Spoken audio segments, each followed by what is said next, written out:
Body stop for the day, but my mind is still running. So I take ZQuil. ZQuil, the world's #1 sleep aid brand, has a range of non-habit-forming products to fit you and your family's needs. Invest in a great night's sleep for the best you tomorrow. I'm awake and ready to take on anything. Better days start with ZQuil nights. Explore our products at ZQuil.com. Use as directed. Keep out of reach of children. Your company's hiring. Who isn't? We would love to show you how to use 1025 The Game to attract and retain employees. We can also help you find the exact person you're looking for with a targeted digital campaign. You can trust our team to help you build your team. Email us at together@cromwellmedia.com. Live from the Hiller Plumbing, Heating, Cooling, and Electrical Studios. WPRT FM Pegram, WPUC HD2 Laverne.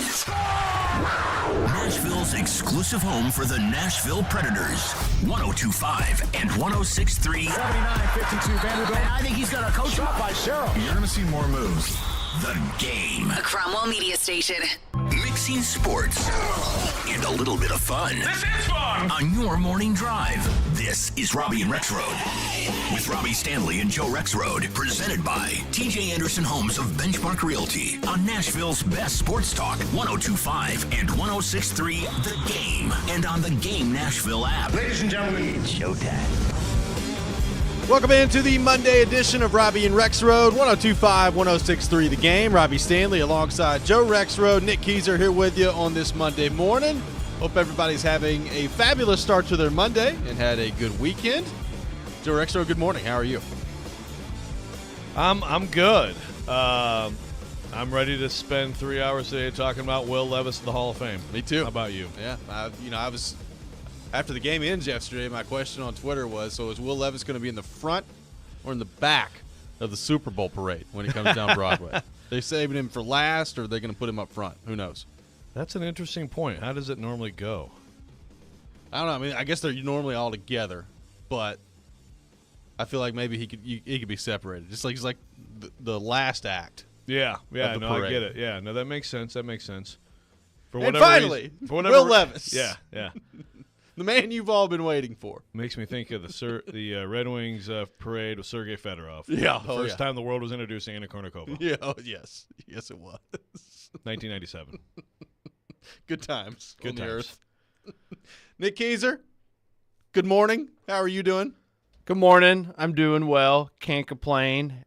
Was a good weekend and ready to dive into more Tennessee Titans football and seeing what the latest is with the fans this week after a treacherous last week. Yeah, it was an interesting week last week. Had a lot of press conferences, a lot of Mike Vrabel moments, a lot of bad news on the field with Kevin Byard being traded away, and things were not going well for the Tennessee Titans. And they step on the field yesterday in those beautiful uniforms, which we'll get to a little bit later in the program. And they win 28-23, and Will Levis steals the show, 19 of 29, 238 yards, 4 touchdowns for Will Levis, a quarterback rating of 130.5 for Will Levis, and by the way, 8.2 yards per attempt for Levis yesterday in the game. Joe, it's hard to imagine an NFL debut going a whole lot better than that for a quarterback. Will Levis was pretty darn good yesterday for the Tennessee Titans. Yeah, in every aspect to me, he had some throws that were just ridiculous. I think the best throw was the NWI touchdown. I agree. But there was a throw to Burks earlier in the game that was incomplete. That was also one of those. He didn't even step into it, and he just sort of flipped it, And it's just, whoa. I think I saw your tweet. Oh, so he's Aaron Rodgers. Yep. Okay, good to know. Yeah. But also, operationally, did not look like a rookie. Quick decisions. And I'm trying to think of like how many plays did Will Levis make yesterday where you're like, there's a rookie quarterback. He had the one, he tried to dirt the one, and he didn't dirt it well enough, and he went right into the linebacker's hands. Yeah. So that could have been real bad. But it was even that was like, right idea, just, get it Poor a little execution. bit. Yeah. Then hit that ground, a little bit quicker. Even toward the end of the game when they're trying to kill the clock, like they ran the play action boot to try to pick the first down up that way, and it was immediately not going to work. And rather than throwing the ball away, taking the sack and making them take that last time out, like I thought that was smart. Yeah. Levis. Yeah. I mean, you have to do that. It's funny because right before that play, I went to TD. I'm like, so I think they might play action. I'm like, if they go play action here and sprint him on a boot, they'll get it. But it was play action. He dropped. Yeah. So it was obviously, I mean, it was a pass play. So I would have called different plays. What I'm getting down to there. But be better, Tim. Yeah. No, but pretty good day for him too. And this team is 3-0. And apart from Levis, this team is 3-0 in that stadium, averaging 27.5 points a game. 0-4 away. Yeah. I got to add up the average there. 11, something like Maybe, that. yeah. They play well. Whoever's at quarterback in that stadium, but the whole thing yesterday, Robbie, was, I mean, there is such a different energy, with a rookie quarterback debut who plays like that, and it was an interesting finish to that week because it's been a rough week. A lot of stuff going on. Most of it not good. Did we even talk about A.J. Brown? Did we talk about that last week? No. Telling Kevin Byard, you're a winner now. I think he said it on like Friday afternoon, so we didn't get the chance. But yeah. A.J. Brown told Kevin Byard, you're a winner now and all that. And then A.J. Brown goes out, and now he's having the most dominant stretch of an NFL receiver in NFL history. He's the best receiver in the NFL. He is. And still, Titans fans can be happy today because they have a young quarterback they can be excited about. Yeah, I mean, it was really incredible to watch yesterday, and we'll get into the usage of Malik Willis and what that looks like a little bit later in the show. But I'm watching Levis play, and he just looked really comfortable back there, and it was the deep ball. I mean, we've known he's got a strong arm. Like that, we did not learn yesterday that Will Levis has a strong arm. We knew that already heading into it, but just the trust level and the comfortability, letting it fly, the protection, allowing him to those routes to develop down the field. I thought all that was pretty good yesterday. Obviously Hopkins, 4 catches, 128 yards, and 3 touchdowns. So prior to yesterday, he did not have a touchdown on the season. He ends up with 3 yesterday in the game. So floodgates opening for DeAndre Hopkins, and when that first one, he gets tangled up with the defender there, and kind of like somersaults him out of bounds, and they just let it go. And I was like, okay, cool. They let that one go, and then the other two, he just kind of first off the one over the middle, great play, great timing route by those two, and the third one, he was open by 10 yards and just dusted the defender. Good day for Hopkins yesterday. Yeah, the first one maybe OPI. I think so. There was a little hand on the neck, but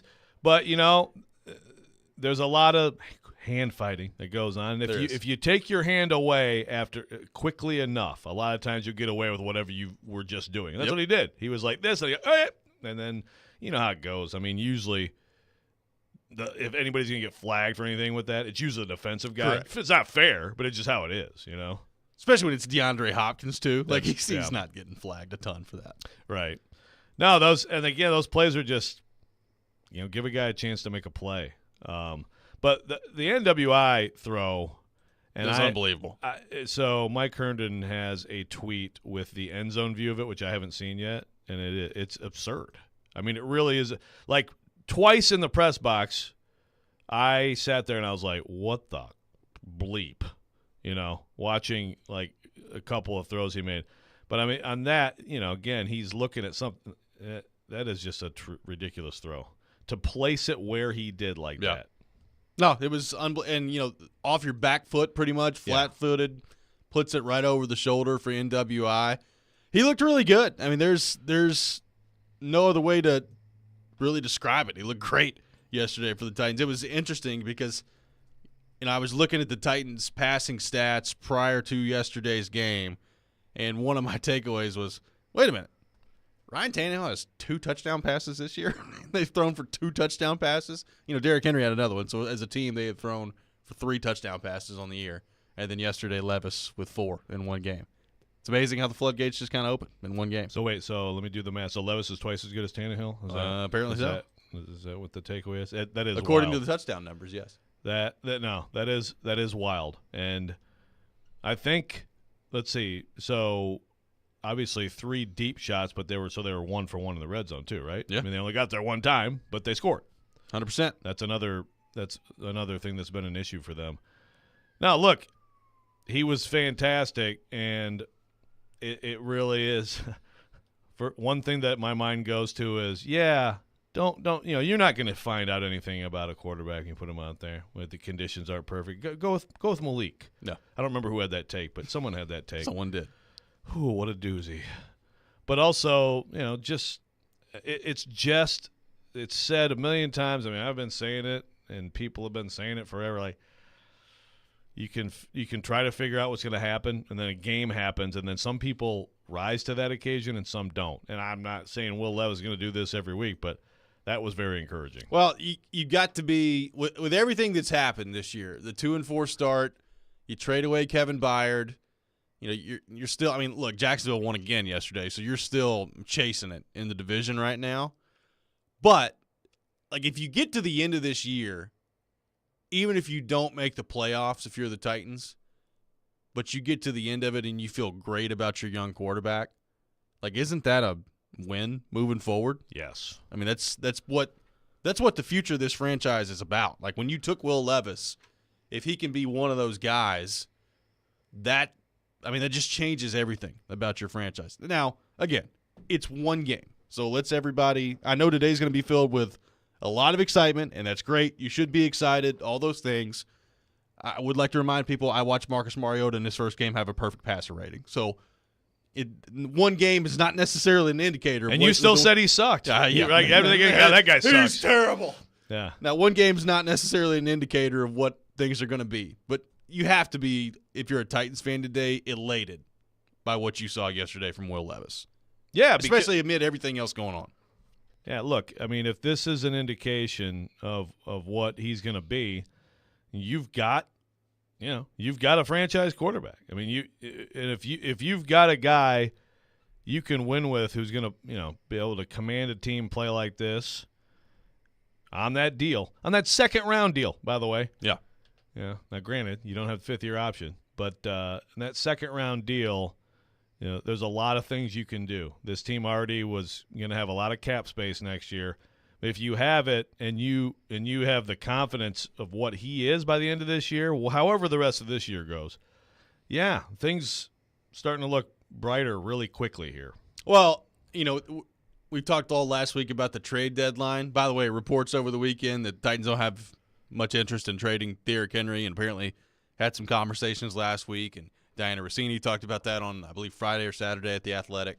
The DeAndre Hopkins part of this, he just put up 128 yards. I would imagine there'll be some teams calling this week. But This is, again, what we've talked about. Like, if you're going with the young guy at quarterback, how much value is there in having a Derrick Henry and a DeAndre Hopkins? And yesterday, DeAndre Hopkins, 128 yards, 3 touchdowns. Oh, by the way, Derrick Henry had 100 yards rushing yesterday, too. It's not even a thought today with the way that Will Levis played. Well, but you know what? The Derrick Henry aspect of this should be kept in mind because great throws by Will Levis. Great throws. Touchdowns, all that. Did you see a safety anywhere in the picture on any of these plays? Did not. Yeah. So take Derrick Henry out of the equation. It looks a little different out there. So, yeah, I mean, to me, and the thing is they won, and so now, we talked about this. If they win this game and he looks good, okay, now you start talking about, what kind of run this team could possibly go on. Could they turn it around? All that stuff. But whether that's your thought or not, and there's still an Autry dealt or whatever, I think those two skill guys, you got to think about your quarterback. They finally got past 27. 28, the new season high. The last 2 highest years. since 2021. Yeah. It's good to get there. It's good to get past that 27 number. Next, let's see if they can get to 30 at some point. 615-737-1025, our phone number. We're off and running on Robby and Rexrode. What a debut for Will Levis yesterday with the Titans. We'll take your thoughts on him all show long. 615-737-1025, our phone number. More coming up from Will Levis's NFL debut next. This is Robby and Rexrode, 102.5-106.3 The Game. Vanderbilt football lives here. This Saturday, it's reunion weekend as Vanderbilt football takes on Auburn at First Bank Stadium. Kickoff at 3, pregame coverage at 1:30. Your home for the Commodores is 94.9 The Fan and the Fan app. Being value conscious and getting the most for your money is so important these days, and that's why it's more important than ever to shop at Genesis Diamonds, the undisputed value leader. Part of the education at Genesis Diamonds is we explain to you how we travel the world and purchase our diamonds, how we buy in bulk, we pay cash for our diamonds so we can save every possible percent to save you money on your diamonds. Genesis Diamonds Vice President David Cooper. There are no middlemen. There are no other wholesalers or dealers, so we cut out all of those extra added markups and pass those savings on to you. When you combine that unmatched value with a totally no-pressure shopping experience, you know you're in the right place. Because we do not work on commission, our sole purpose is to make sure you get exactly what you want. There's nothing in it for us personally, whether you spend $1,000 or $100,000. That's why at Genesis, people often end up spending less than they had budgeted. Our goal is to purely present you with options so you can choose exactly what you want. The value you want, the experience you deserve. Genesis Diamonds, Green Hills and Cool Springs. At Mercedes-Benz of Music City, a healthy and productive culture takes a day-to-day discipline. Here's Sam Cavett, General Manager, with a few thoughts. Mercedes-Benz has its standard, and we have Dream Motor Group standards. They're definitely on the same level, but I feel like we challenge ourselves at least as much as Mercedes-Benz challenges us. It's a genuine motivation to take care of customers, and we see it in the customer reviews. Live the dream at Mercedes-Benz of Music City, mbofmc.com. Get a great deal on select Kubota equipment, the #1 rated tractor brand for durability and owner experience in the U.S. The versatile lineup is built to help you make the most of your land. Right now at participating dealers, get a Kubota compact tractor for 0 down, 0% APR for 84 months, plus save up to $800 on qualifying implements. Now through October 31st. See us or go to KubotaUSA.com/disclaimers for full disclaimer. Visit Coleman Tractor, your local Kubota dealer in Clarksville, Nashville, Paris, and White House today.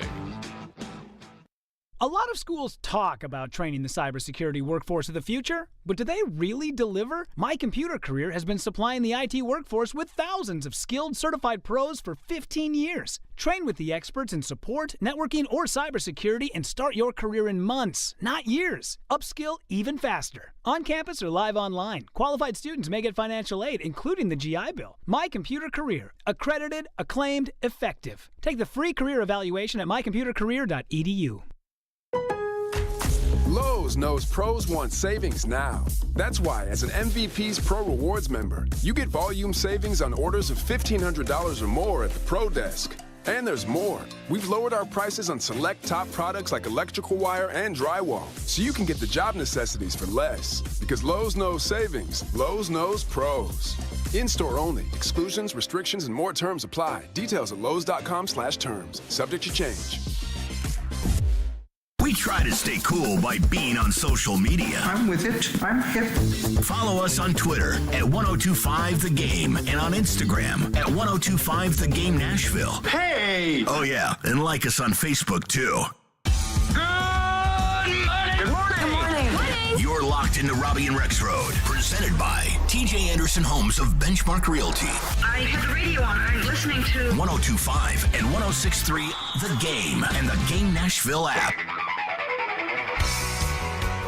Welcome back in, Robby and Rexrode, 1025, 1063 The Game. Will Levis, 19 of 28, 238 yards, 4 touchdown passes, 0 interceptions, a quarterback rating of 130.5 yesterday, and the Titans win 28-23 against the Falcons to improve to 3-4 on the season. What an NFL debut for Will Levis. He does join Marcus Mariota as the only quarterbacks in Titans history to debut with 4 touchdown passes. Well, there's only 3 in NFL history. Yeah. And it's Mariota. So this franchise has 2 of those 3. 67% of the quarterbacks who have done this. The other one is Fran Tarkenton. If you're a Titans fan, you're hoping Levis ends up a little more like Fran than Marcus. That's 2 shots we've taken at Marcus today. You think we can get another one? I'm not trying to take shots at him. I mean, you that's what you do. I'm not going to traffic in your area. But yeah, that's the thing. Yesterday could have been if last year went a little differently, we could have seen Marcus in relief like we saw with Taylor Heineke, who, by the way, was way better than Desmond Ridder. Yeah. By the way, you talk about bad quarterbacks. Desmond Ridder is terrible. Yeah, not very good. He's not very good. I agree. They're in an interesting spot, which at some point we can get to this. we're going to talk mostly about Levis today, but there is also the whole Tannehill thing and quarterback-needy teams. But the thing is, I think the Falcons, at least, they have a guy who can play here, who's probably going to be their quarterback now. I would say there's probably a good chance that he's the guy moving forward here. Let's go to our 1025 The Game phone line, driven by WilsonCountyHyundai.com, and welcome in Travis. Travis, good morning. Thanks for calling in. Thanks for taking my call. I'm not more impressed by the overall numbers of Levis because, like you said, Marcus Mariota, he had 4 touchdowns too, but they're all short throws, real dink and dunk. And these throws by Will Levis, they're impressive. I mean, off your back foot, even the one he gave to Traylon Burks was right on the money. The guy just broke it up at the very last second. And those are all off your back foot, just straight arm talent. And so I'll hang up and listen, but these throws, these aren't just like dink and dunk and let the guys carry them. They're throw you open type throws. So I'm really impressed by that. I'll hang up and listen. Yep, thanks for the call, Travis. Appreciate you. I mean, look, I'm trying to think, Joe, of throws that Levis missed yesterday. He might have. There's not one that's coming to mind. He sailed one. I mean, he was under duress, so it was probably better to sail it. That was going to Chig. It went way over his head. Yeah. By the way, speaking of Chig, nothing else really comes to mind. We brought up Levis's overall numbers, 19 of 29, 238 yards. There was a drop by Chig in there that would have probably added, I don't know, 30 some. 40. And they would have got more points, too. They would have got points out of that drive. Yes. So, I mean, there's that part of it, too. But to Travis's point, the ball placement I thought was exceptional. You know, the NWI throw, you know, I try to avoid, like, hyperbole in those conversations, but, like, how many quarterbacks making that throw in the league? Not very many. No, yeah, to the placement of that ball with the touch and the timing, it was perfect. Back foot, I mean, no, that was. I mean, not making the comparison of players. But you're right, it was. But you said it. I mean, that was an Aaron Rodgers throw. Yeah, as soon as he threw that pass, I was like, cool. Will Levis is Aaron Rodgers. That's nice to know. Okay, good to know. I mean, I've seen that throw a time or two. Yeah. It's like, geez, all right, that looked pretty good. Now you got me thinking back. One of the biggest throws he made of the day actually was the throw that Chig caught. Yeah. Which was a really tough. He had to get it in there low. I think that was a third down. That moved the chains. That was a big time play. I'm trying to think. Yeah, I'm trying to find where it was, but I think it was actually. You know what? I'm wrong. It was right before the NWI touchdown. So it was actually a 3rd and 4. But that was a big time throw too, like to move the chains. Yeah. You know, and there weren't. What happens a lot with like young quarterbacks is you get into these third mediums or whatever, and the Titans did this a couple times yesterday. It'll be a screen. It'll be a prescribed play rather than, okay, let him read the defense, let him drop back, go through progressions, make a read, make a throw. But you could see even Tim Kelly getting more comfortable with him doing that as the game went on. I think early on it's like, let's make it easy for him, and here's the answer to the test right here, and we'll see if we can block it up. And then eventually it came into it started to look like an NFL veteran quarterback that you're like, 3rd long, go, read it and make a play. I mean, I saw that kind of even materialize in the midst of one game. Yeah, and look, Levis, he got hit a lot yesterday. Atlanta ended up with 11 quarterback hits, yeah, which is 4 sacks, 11 hits. Is a big number. So it's not like it was just a clean pocket for him all day. Now, having said that, we talked about it earlier on these deep throws.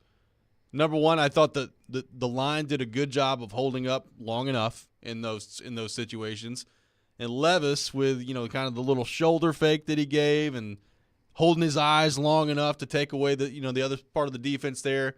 They were talking about this on the broadcast too. It was a really impressive, the intangible stuff that way that nobody really pays attention to in the stat sheet. I thought he did a really good job and didn't look like a rookie doing those things either. The ball fakes were good. Yeah, they were. I mean, really good.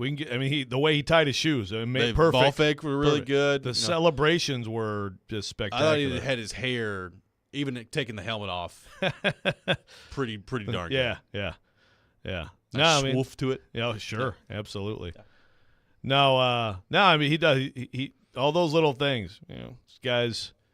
This is what during the draft process, which again, more and more, I'm thinking of all the takes that have been out there about this guy. Yep. Like, including on this station. Yeah. Of just the thing about Will Levis is again the fair knock on him was this guy wants it so bad. Sometimes you're like, man, how bad do you want it? Like, calm down.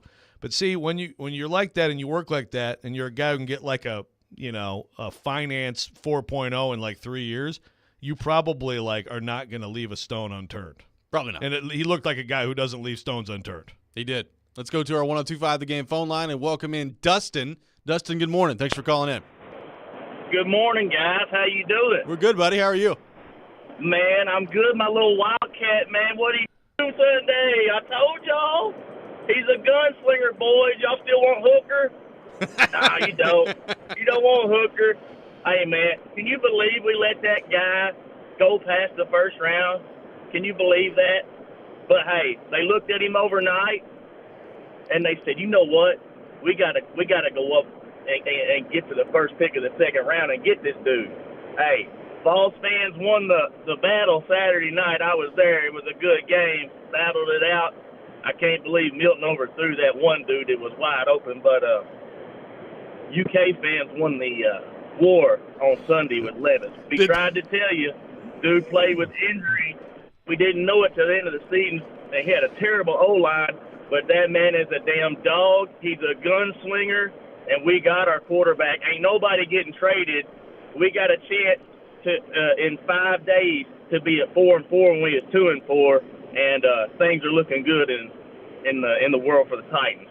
I'll hang up. Thanks for the call, Dustin. Appreciate you, buddy. Yes, that's right, baby. That is the takeaway. Kentucky fans won the war. Yes. Yes, Dustin. The game itself. I'm here. Who cares? I'm here for it. Will Levis is the quarterback. Got it. I mean, how does this turn into Dustin a from shot? Hopkinsville. Yes. Thank you. In fact, he has a text, too. He had a lot of texts already, but he says, Vols fans can enter the chat now. It's okay. We embrace you. I think that is the prevailing takeaway. Vols fans, hope you enjoyed your little battle that you won Saturday night. Now you must succumb and surrender to the Kentucky fans. Why do we have to take shots at Hendon Hooker today? There's no reason to take any shots at Hendon Hooker. Hendon Hooker could be great in the NFL, too. He'll get a chance at some point. Maybe not with Detroit. We'll see. Well, if he's lucky, he'll be somewhere else. 615-737-1025, our phone number. More on Will Levis's debut coming up next, including one part of this that is kind of amazing to believe after you actually watch him play yesterday. We'll get into that. This is Robby and Rexrode, 102.5, 106.3, The Game. He breaks down every game. The players are still going to be fine. And knows the ins and outs of the two-tone blue. They deal with their own position coaches. He is ESPN NFL Nation Titans reporter Teron Davenport. It's clear what he's doing. TD joins every Monday at 1, Thursdays at 3, Friday mornings at 8, and anytime on the Talkin' with TD podcast. I think that's really cool how he could show both sides. TD is on 102.5 and 106.3 The Game and the Game Nashville app. Get Black Friday deals earlier than ever at Electronic Express. Get the gifts you want and save up to 40% throughout the entire store. Beat the crowds and save on hundreds of 4K TVs, appliances, computers, and more. Plus, get up to 36 months free financing on items like an LG 86-inch 4K TV, now only $9.99. Or a Samsung laundry pair, only $5.99 each.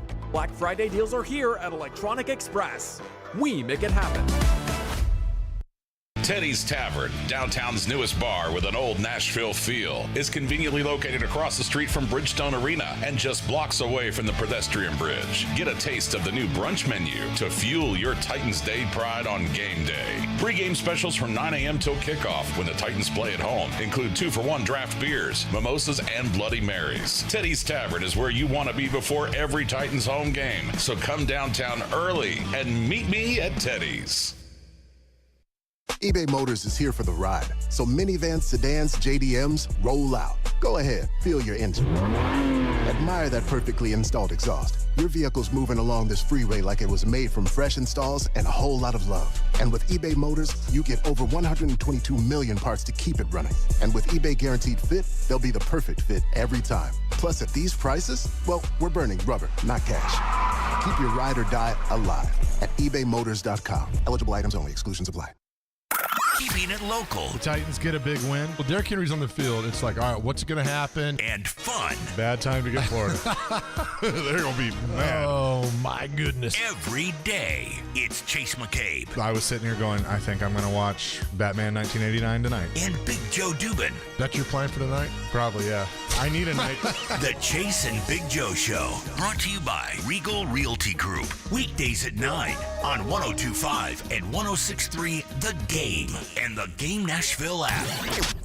Hey Nashville, this is David Poyle. You're listening to Nashville's best sports talk, 102.5 The Game. Here with Will Levis coming off his first career start, a win nonetheless. I'm not sure if you heard it, fans chanting Levis at the end of this game. Describe to me this moment for you. I mean, it's incredible. Shout out to the fans for coming out and supporting, and just shout out to this team for, embracing me and getting me through these past couple weeks. And I'm just excited to be a part of this team. I love you! Excited to be a part of this team and just do whatever I can to help them win. Your coach said one of the things that impresses him the most about you is your composure. This was not an easy game to keep that composure coming in with your first start. How were you able to do that? I just think it's trusting in my preparation, knowing that I know everything I need to do going into the game plan, and, that's all it takes. And because of that, I was able to go out and just kind of trust what I see and play free, and just making sure that I can keep doing that going forward. One of the things you saw was DeAndre Hopkins a lot in the end zone, 4 touchdown passes, 3 to him. How special was that connection today? We've been saying we need to get him in the end zone. I said, why not 3 times, But he's been awesome, and again, just so happy to be a part of this team. Will, congratulations. Have fun with this moment. Thank you, guys. That was Will Levis after the game yesterday on the CBS broadcast. Titans win 28-23. Will Levis, 4 touchdown passes yesterday for the Titans, 238 yards passing, a quarterback rating of 130.5. What a debut for Will Levis. Now, some people, and we've already been asked about this once on the text line, talked about like Vrabel meeting him in the tunnel and whatever that interaction was. And then in the post-game press conference, he said it wasn't a bad debut for Levis. Be like, well, what the heck's he got to do for it to be good, Mike? Yeah. It's like, you got to listen to the question. Teresa Walker's like, not a bad debut, huh? And Vrabel's, not a bad debut.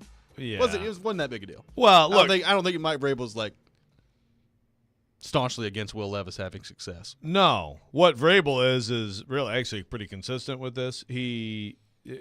Unless it's Derrick Henry, if it's like a veteran, because there's been some games where Derrick Henry just completely went nuts and carried them, and he's like, yeah, it's amazing, or something like that. But pretty much, if there's an individual performance that everybody wants to focus on, he will downplay the heck out of it. Yep.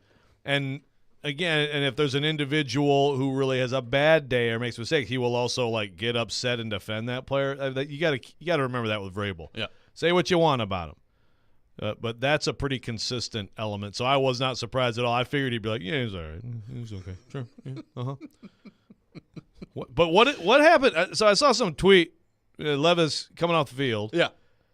And people are like mad about that. Like Vrabel was just like, hey, good game. I mean, what did Vrabel? Come here, Will. Come on. Well, it is kind of like, it's weird looking because Vrabel, he stops and is talking to him, and Will Levis is making eye contact with him, and all of a sudden they just stop talking, and Will Levis just looks around, then turns around and runs off. Okay, I'll go in the locker room now. But I don't think that Vrabel is waiting off the field and be like, hey, you sucked. Get in the locker room. What are you doing? I didn't think you were that good, Will. Get your butt in there. Get dressed. It's that one is that's one of those. If you're waiting for Vrabel to gush over, especially a young player who has a good game, you keep waiting. Yeah. Now if it's Ben Jones, who can't walk off the field, right? They'll do that. Somebody like that who has a lot of pelts on the wall, and it's incredible that they'd even try to get on a football field at that point in their life. Yeah, it might be a little different. Joe, there's one thing I'm watching yesterday, and this is very interesting to me, and you asked a question basically to this effect after the game. I'm watching Will Levis play, And very quickly into the game, I'm thinking to myself, how is this guy ever the third-string quarterback, right? Like, how is this guy – how was there a point where this dude was behind Malik Willis in the pecking order? And I'm really not. I'm not trying to take a shot at Malik Willis for that. But it's just you watch him play and you're like immediately like, oh, okay. Well, you can see it. It's like, so why was this guy ever the third-string quarterback? And I think the question you asked Vrabel after the game, which we'll play that here in a few minutes, but the question you asked Vrabel about the game, about like how much about quarterback is just you don't really know until you see them get out there on the field in a real game and see how they respond. I think some of that's probably the answer. You know, obviously he got hurt in the preseason. He only played one preseason game, and then the reps are just limited after that. So the answer is probably that as to why he's the third-string quarterback. But pretty quickly into the game, you're like, okay, this guy's he's got something yesterday. Yeah, I mean, I think that's the answer. Like I mean, look, let's take it to Tennessee since the Vols fans lost the war. Let's take it to Tennessee quarterbacking. I remember this 2 years ago. Hendon Hooker gets in there, and it's like, holy crap! How could this guy have lost the job to Joe Milton? Right. I'm telling you, and this is not just what we know about their physical ability. I heard that in that camp, Milton was clearly the best quarterback. And, I mean, look, Milton can do things. And, by the way, Milton was really good the other night. He's playing pretty well now. He's playing better. But, anyway, there was a lot of that. Like, how the heck does Heupel know how to evaluate quarterbacks? Like, dude, you just don't know. I mean, Hendon Hooker at Virginia Tech was okay. And then he's there. And it's like, okay, he's a great kid. And he's got some talent. Sure, give him a shot. And then he gets out there as QB2, and he's just amazing. I mean, the Levis being QB3, like you said, he doesn't play 2 of the 3 preseason games. He has the quad thing, so he's not able to, to like get in there. And I don't know. Based on yesterday, I guess for sure he would have taken over the job. But it's also, this is another example why preseason football is garbage, okay? Yes. You're not playing with the players that you play with on actual Sundays. It's not a game plan. You don't have special plays or situations against their game. Like, it's not the same thing. It's just, it looks like football, but it's not football. And also, if you want to go to practice still has to matter in the evaluation until you get to games, which is when you have the most valuable information. In practice, I'll say it for the millionth time, Ryan Tannehill was here. I'm putting my hands up for those who aren't watching the video stream. This is what I'm doing with my hands now. More talk of Rexrode's hands this week. The more of that we can get, the better off we'll all be. Yeah, we can't let that die. Tannehill was at a level up here, and Willis and Levis were both basically right around the same, a couple notches below. It was a clear difference. Now, Tannehill's getting reps with the ones. That's something to keep in mind. Yep. But that's just what it was. So I would imagine that, first of all these weeks of film and practice, even though all that stuff, I would imagine that's helped Will Levis. But the thing that's got to be exciting is that he had a chance to take a game plan and go in and play, and he absolutely stepped up and was great. So someone on the text line is like, calm down, it was the Falcons. Well, yeah, we're going to say, y'all need to chill out. It's one game and it was the Falcons. Sure, but it's one game. That's all we have to go on, and the one game was spectacular. Right. I mean, I said it to begin the show. Was yesterday just a look into the future of what he's going to be every time he steps out there? I mean, probably not. I mean, he could come out on Thursday night and maybe really struggle against Pittsburgh. We'll see. But I don't know how you couldn't be encouraged by not only the result yesterday, but just the way he looked throwing the football. Like that to me was more important than the 4 touchdowns and the box score part of it. Like the way he looked delivering the football and the throws that he made were the eye-popping things to me yesterday, regardless of the stats. Yeah. One thing we didn't see yesterday, but it's there. And if you watched Will Levis at all 2 years ago with Kentucky, you know it's there. The guy is athletic and fast, and he can get out. And I thought he showed some good feet at times when he had to. And, again, fast decision, just dirt the ball. Okay, next play. Just a lot of heady stuff. But you're going to see as things go forward, like he's a real threat with his feet too. And So basically, he's going to be the greatest quarterback of all time. That's the history of the sport. That's the conclusion of the show. Zach, I just want to thank you because, my column, I leaned in on Billy Jeans. Thank you, Zach, for acknowledging that I called him the Denim Delivery Man and the Stonewash Stallion. Thank you. Pretty good. Way to go. That's called big-time journalism, okay? Basically, Woodward Bernstein and Denim Delivery Man. Let's go back to our 102.5 The Game phone line and welcome in Travis number 2 today. Travis, good morning. Thanks for calling in.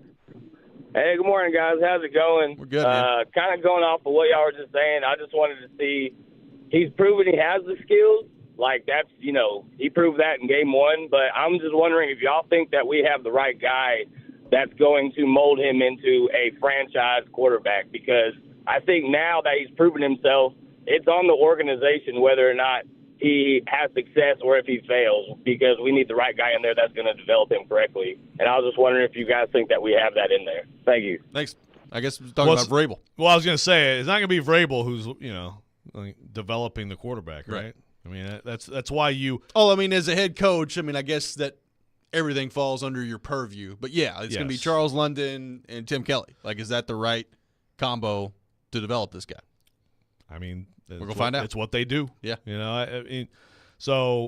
Kelly, as we've talked about before, Deshaun Watson's best football was with Tim Kelly as his guy in Houston, How much is that? How much of that do you credit Tim Kelly? I don't know, but the track record's good. And actually, Davis Mills, my guy. It's not a stretch to say he looked like a good QB with the right. 1 year under Tim Kelly. So, in London, to me, if things go well, Tim Kelly is absolutely any successful OC in this league by far over a DC in this league. A successful OC in this league gets a head coaching job. I think Charles London would probably be in position to then take the OC job here. But, yeah, you can't look at it in terms of – and I know some people do, but, Vrabel's a defensive coach. Or Vrabel likes 1983 offense. That's not true. They just have had Derrick Henry, and they've given him the ball a lot. So I wouldn't – I don't know for sure that this is – if you had to handpick someone, I guess I'd say, well, if Kyle Shanahan could take all the quarterbacks in the world and maybe split them with Sean McVay, then everybody'd be happy. But I don't think you should be concerned about that. Well, look, even on the Vrabel front, right? Vrabel has never been charged with developing a quarterback, right? Marcus was here. Marcus was in his 4th year by the time Vrabel got here. Then you had Tannehill. You've drafted Malik Willis in the 3rd round, but that's not exactly what I'm talking about. No. Moving up to get Levis where you got him and him being the franchise guy, and you're playing at quarterback as you move forward here. This is the first look at that we're getting from Mike Vrabel. So, look, I have no idea how it's going to go. Yeah. When Vrabel came here, replacing a coach who got a playoff win, the entire initial presser of Mike Vrabel, I'd say 75% of it was, what are you going to do to get the most out of Marcus? Right. You were sitting there he sucks. What are you guys talking about? I was, actually. Yes. Yeah. But, that was the whole thing is, okay, is this coach, is he, and people, the Malarkey offense, Robisky, all that stuff, it was modernize the offense. Well, he brought in your guy, Matt LaFleur. Yeah. And, bottom line is, You eventually figured out early in year 5, Mariota had hit his ceiling basically, right? And so then you go Tannehill, who had some great moments, and we're going to talk about how he's going to start Thursday, even though he's only 75% healthy. I'm not reporting that. I'm just kidding, but it could happen. But yeah, this would be a great reaction from Titans fans if that happens Thursday. Yeah, the boo will be very calm. The Levis boos are nothing compared to the boos from Nashville that you'll hear in Pittsburgh if that happens. But yeah, this is the first time. This is it. You got your franchise quarterback attempt, and so the clock kind of, to me, always starts on stuff when you have that, when you draft someone like that, when they start playing. John Robinson actually never had that. Yeah. Now he inherited one, after a year. But it is different when you have the quote unquote franchise quarterback that you're trying to develop. Speaking of Malik Willis, we're going to get into the Will Levis, Malik Willis storyline, I guess is the right way to put it.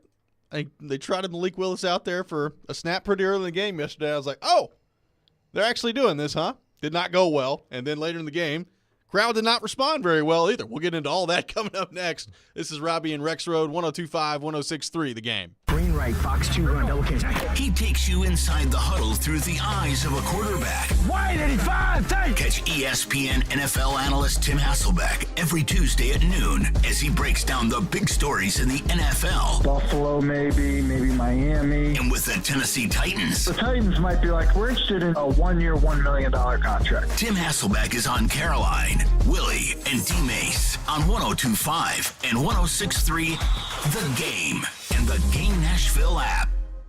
Fall is the time for family, friends, and unforgettable moments. Lee Company wants you to savor every second.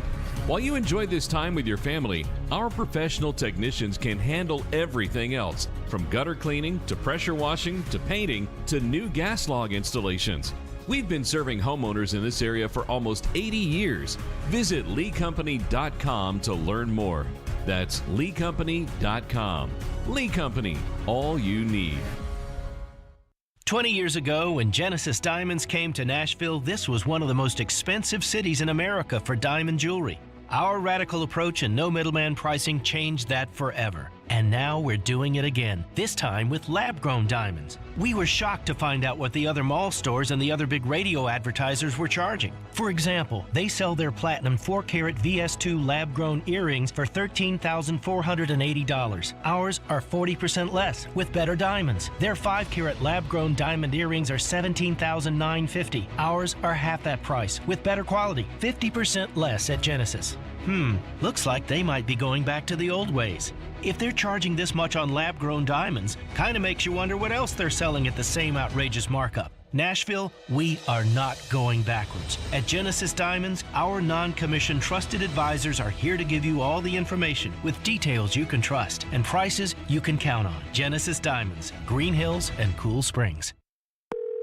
Discover, this is Danny. Hi, it's Jen Coolidge. I just want to thank you for making me feel so special. I earned cash back on debit for my dinner party groceries. That's great. But with Discover Cashback Debit, we give everyone cash back on everyday purchases. Anything else I can help you with? Are you hungry? 'Cause everyone left after the asparagus sorbet. Introducing Discover Cashback Debit, a checking account with cash back. It pays to Discover. Eligibility and terms at discover.com/cashback debit. Discover Bank, member FDIC. Sometimes I struggle to get to sleep. My body stopped for the day, but my mind is still running. So I take ZzzQuil. ZzzQuil, the world's #1 sleep aid brand, has a range of non-habit-forming products to fit you and your family's needs. Invest in a great night's sleep for the best you tomorrow. I'm awake and ready to take on anything. Better days start with ZzzQuil nights. Explore our products at ZzzQuil.com. Use as directed. Keep out of reach of children.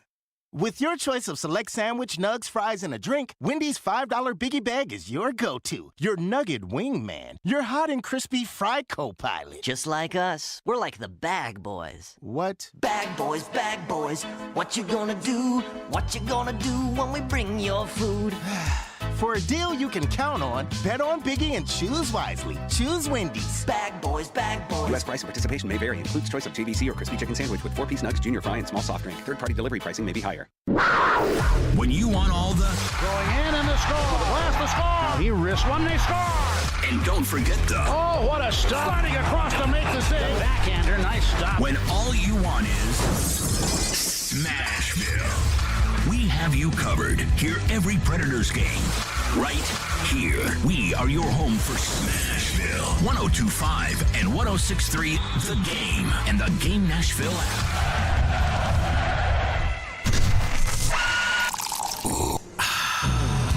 You're locked into Robby and Rexrode. Every morning, first thing. Presented by TJ Anderson Homes of Benchmark Realty on 102.5 and 106.3 The Game and the Game Nashville app. It's kind of at a crossroads, Will, and really kind of needed a spark and something to build on.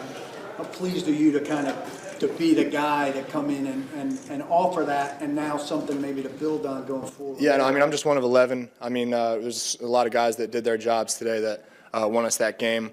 I mean, 7 being one of them, Malik. Really, that left a sour taste in all of our mouths when we were hearing those boos when he was coming on the field. And we got to know that he's going to be a big part of us going forward to win games. So let's just come correct next time as fans and treat them correctly. That was Will Levis after the game.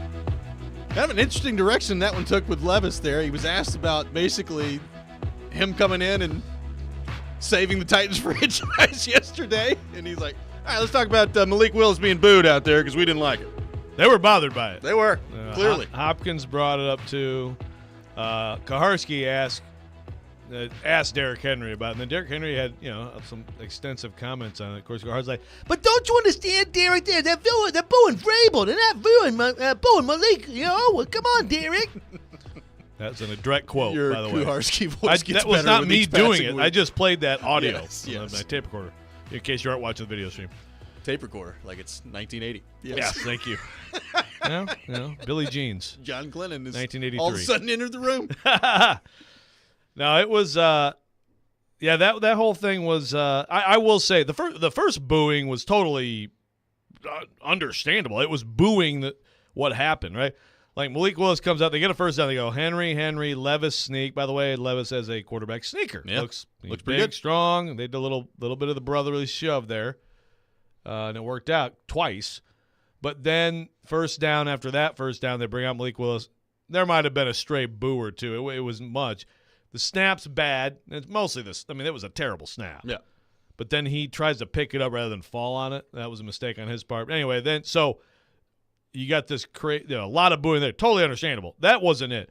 The booing that bothered everybody was when he comes in for the one play later. Right. It's a 4-yard run, and it's just loud boos, which, again, looked like they directed at him.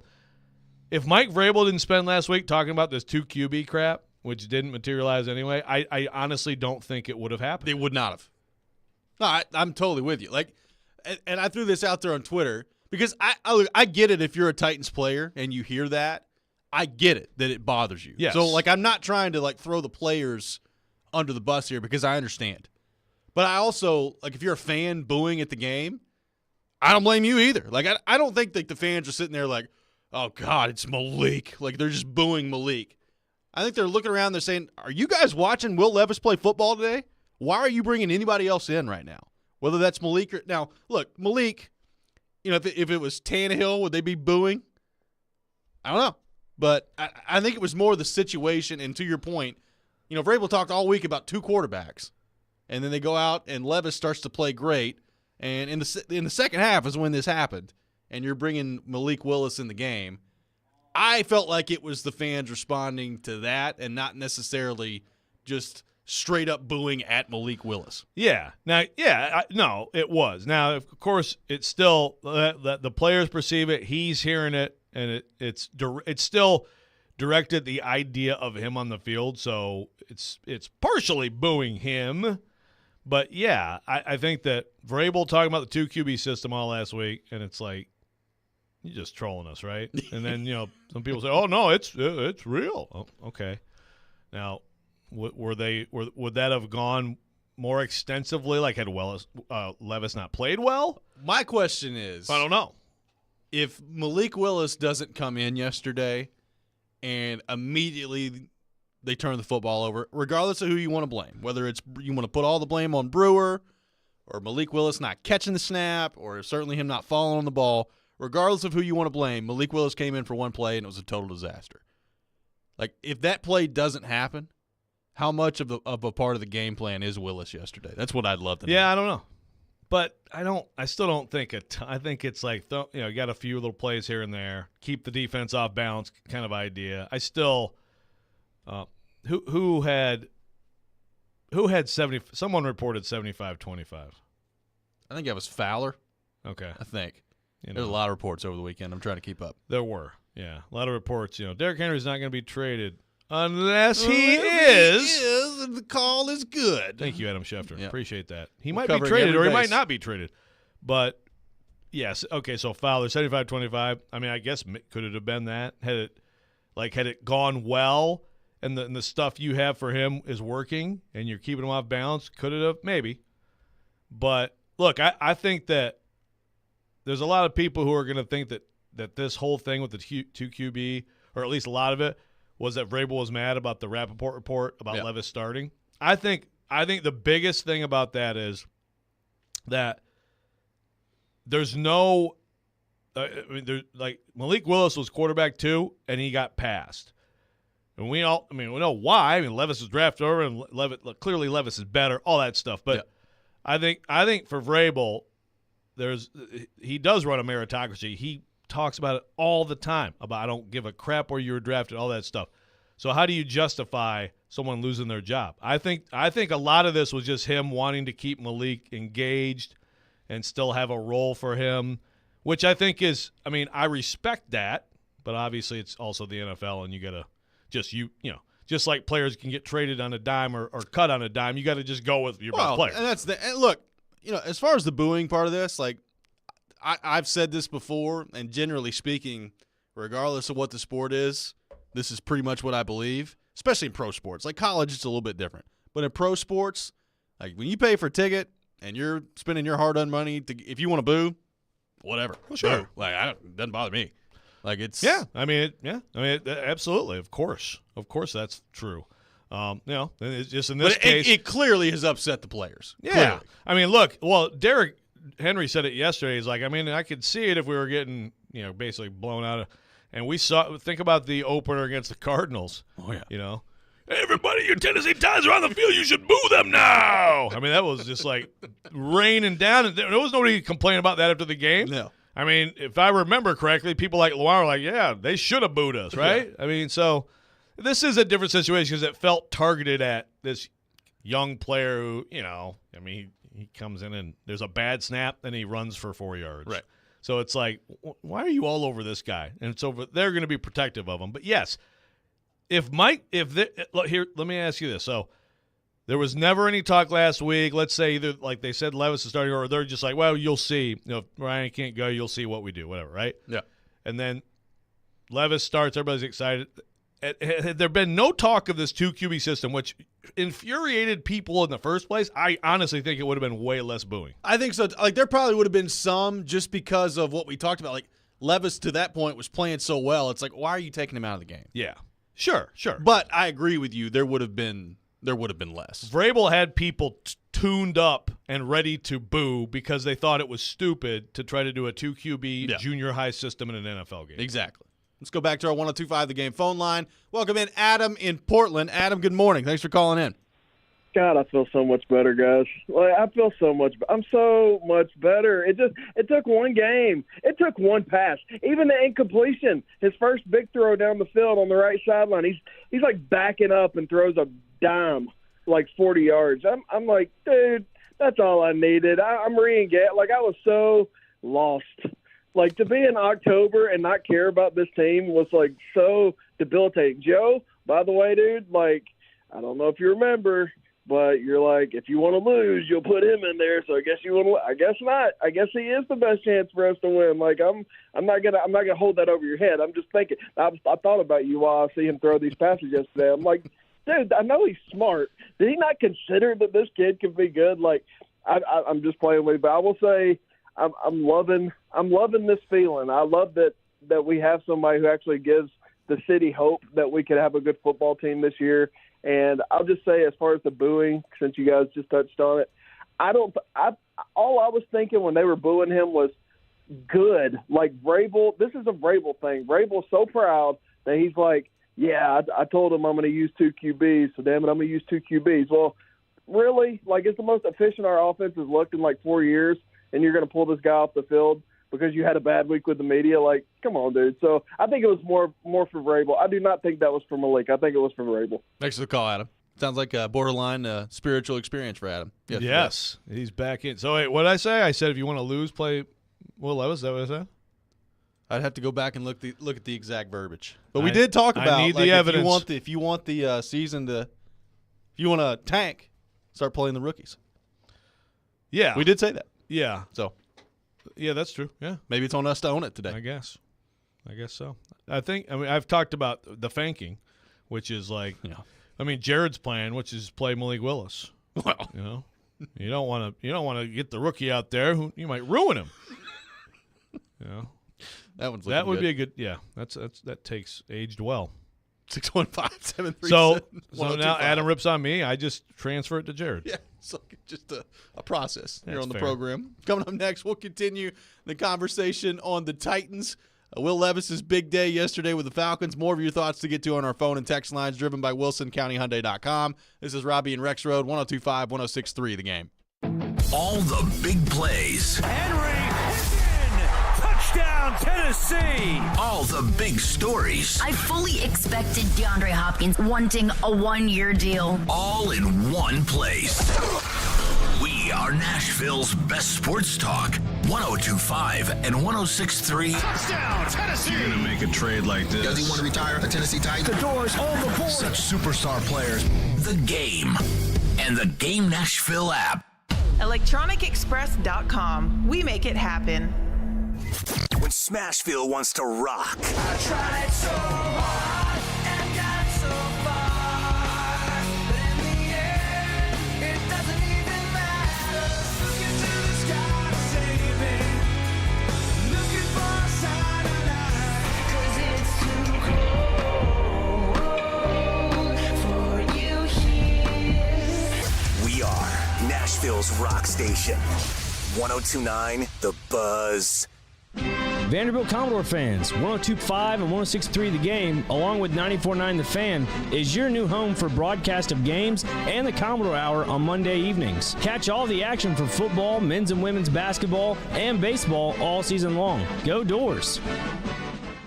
Now, your Game Center update.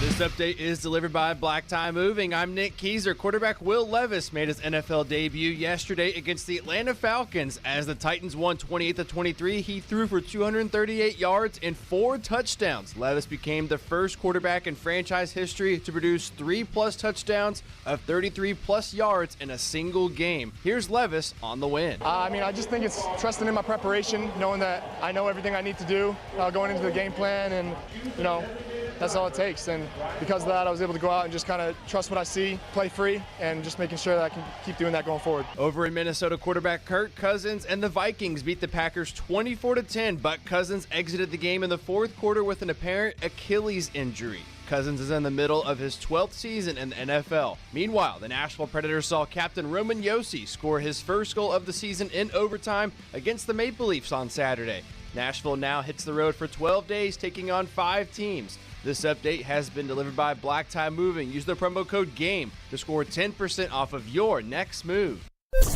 Live from the Hiller Plumbing, Heating, Cooling, and Electrical Studios. WPRT FM Pegram, WPUC HD2 Laverne. Ross Chastain will be first to finish in the Ally 500 at Nashville Super Speedway. Nashville's exclusive home for NASCAR. 102.5 and 106.3. Checkered flag is in the air. Man, this is a win in the cup race. The Game. A Cromwell media station. Mixing sports and a little bit of fun. This is fun. On your morning drive. This is Robby and Rexrode. With Robby Stanley and Joe Rexrode. Presented by TJ Anderson Homes of Benchmark Realty. On Nashville's best sports talk. 102.5 and 106.3 The Game. And on the Game Nashville app. Ladies and gentlemen, it's showtime. Hour number 2, Robby and Rexrode, 102.5, 106.3 The Game. Robby Stanley, Joe Rexrode, Nick Keyser here with you on this Monday morning. Live from our 102.5 The Game studio. Brought to you by Hiller Plumbing, Heating, Cooling, and Electrical. The Titans win 28-23 yesterday against the Atlanta Falcons. Will Levis, 19 of 29, 238 yards, 4 touchdown passes, a quarterback rating of 130.5. A great game for Will Levis yesterday in his debut with the Tennessee Titans. We'll take your thoughts on all of it, 615-737-1025. So, Joe, we've discussed Levis himself, and we'll continue to discuss that throughout the show. What does this now mean for the team as a whole? You've got the trade deadline coming up in 2 days. I would be surprised at this point if you're moving on, especially from anybody on the offensive side of the ball. I don't think the Henry part of this, the Hopkins, with the way that they played on Sunday and how much they helped Levis in the game, I would be surprised if you're moving on from either one of those guys this week, but we'll wait and see. And then there's the Tannehill part of this too, which he's still trying to rehab and come back from the high ankle sprain. The Titans play Thursday this week against Pittsburgh, so regardless of how Levis or Willis played on Sunday, you would think that they were always going to get this Pittsburgh game too, as Tannehill's trying to battle his way back, and then we'll see after that. Levis obviously plays great yesterday. If he comes out there again on Thursday, and maybe it's not quite like what we saw yesterday, but he still looks pretty good, how do you go back to Tannehill if that happens? Are you sure Tannehill will be on the roster Thursday when they go to Pittsburgh? I'm not sure. That's the other thing. So let's start there. So Kirk Cousins goes down yesterday in Minnesota with what they think is a torn Achilles, and if you watch the replay, it's probably a torn Achilles, which means he's done for the year. Awful to see. He was playing great, by the way. He's been a top 5 quarterback in the NFL this year. Yeah, he's been playing awesome. He played great again yesterday, and now he's hurt. I can bring up the Minnesota Vikings schedule. It's hilarious to look at because had he remained healthy, they've got Jefferson coming back here pretty soon. This is their next 6 games here. The Falcons, the Saints, the Broncos, the Bears, the Raiders, and then the Bengals. 5 out of those 6 games, they're probably going to be favored in if Kirk Cousins is the quarterback. Broncos looked okay. Broncos did look okay. That's 2 in a row for them. Beat the Chiefs down pretty good, just saying. Looked pretty good. But yes, that's a pretty good schedule. So you got that situation with Minnesota. What are they going to do at the deadline? Are they going with status quo right now with Cousins being out? Could they shop around, try to find a quarterback? Atlanta benched Desmond Ridder yesterday. They've got Heineke playing. I guess I'd be surprised if they made a call about Ryan Tannehill, but there is Arthur Smith there who's worked with him before. So how do you think all that factors in as the Will Levis part of this unfolds in front of our eyes? Yeah, I've been on the Atlanta idea a lot this year, watching Ridder play. But you watch Heineke come out there yesterday, and this game isn't even interesting if not for that 3rd and 12 where the Titans have him, and he somehow gets out of it, gets 11 yards, and then they move down the field, and he made some big-time throws. He did yesterday. So I think they'd probably stick, because the thing is, just like anybody in the AFC South, I guess anybody but the Carolina Panthers, who, by the way, Bryce Young was way better than C.J. Stroud yesterday, and they beat C.J. Stroud and the Texans for their first win of the season. But other than them, anybody who win that division, it would be big for Arthur Smith to win that division and kind of, to me, cement himself. I don't know how hot his seat really is, but I think he can probably do that with Heineke. I mean, so – and with Tannehill banged up right now, you also have to wonder how you've talked about the passing the physical. But what about just at what point is Tannehill going to be ready to actually play good football for you if you're a team? So the Vikings make the most sense now, and obviously they're a team in need. I guess my question is, if you're the Vikings looking at the NFC, I mean, Cousins has been great. He's been the best part of your team this year. They have an okay defense. They do have Justin Jefferson coming back. They have very, very good offensive weapons. But if you brought in a Tannehill, and you're the Vikings, and now you figure that out, take on that salary, all that stuff, what's your upside? What's your ceiling? I mean, you certainly can get in the playoffs, but I just wonder if the Vikings might be better off, basically. I mean, their backup, I've never even heard of their backup quarterback. Jaron Hall. Yeah, I didn't know. I mean, it's always amazing every year. You're like, oh, that guy's still in the league, or I've never heard of that guy. When backup quarterbacks start coming up, there's a lot of doozies. He went 3 or 4 there. yesterday for 23 yards. Yeah? You were watching the game. How do you look? I did not watch the game. Oh, you didn't? I was doing some stuff yesterday. Oh, okay. I did not. There was no. You've Packers already tuned out on the Packers. I did. Well, good for you. I don't know. I just it's like, how urgent are they feeling about trying to get in the playoffs this year? If so, then Tannehill is probably their best bet of what would be available out there, and they should explore it. I just have a feeling they might, Cousins with a torn Achilles, they might get into the tank game themselves. But I don't know. But that schedule, that's the part of it. They can lose all those games with a rookie backup. They can with a rookie backup. But they've Easily. also, I thought once Jefferson went down that they were done. Yeah. I thought they were done. And they've clawed their way back to 4-4. And like you said, I mean, the NFC is kind of wide open in terms of the playoff race. Like right now they're in a playoff spot. Like they hold the last wild card spot in the NFC. So Are you giving up on that if you're Minnesota, or do they look around today and say over the next 2 days, we've got to do something? And look, maybe Tannehill's not the answer. Maybe they don't want Tannehill. I don't know. I'm just saying, like, if you're the Titans. What other what else would be out there? I don't know. I mean, yeah, I don't know. Nothing comes to mind. Nothing comes to mind immediately. I mean, the Titans might be looking at, like Mitch Trubisky Thursday night if Pickett's hurt with the ribs. There's a guy Trubisky is a guy you could inquire about, I guess. How about that? What if they did that? What if they traded for Trubisky and then the Steelers don't have a quarterback against the Titans on Thursday? That'd be something. That'd be something, wouldn't it? It would. Yeah, there's not many options. So Tannehill. So if they're like, okay, and again, a good backup, a Minshew-like backup, right, or something like that. But to me, if you're gonna do that, then you're still like. Could you get the Panthers? Like if you're Minnesota, could you get the Panthers to trade you Andy Dalton? Yeah, there's something like that. Yeah. And was that more attractive than trying to go get Tannehill? I don't know. Given the money and everything else involved. Yeah. To me, if you're actually like, okay, this team can do something. This team can get in the playoffs and can do something, although I think their D is very average. I mean, Brian Flores does blitz a lot. Their skill's great. Hey, if Kyler Murray's coming back, just call Arizona. Well, Dobbs.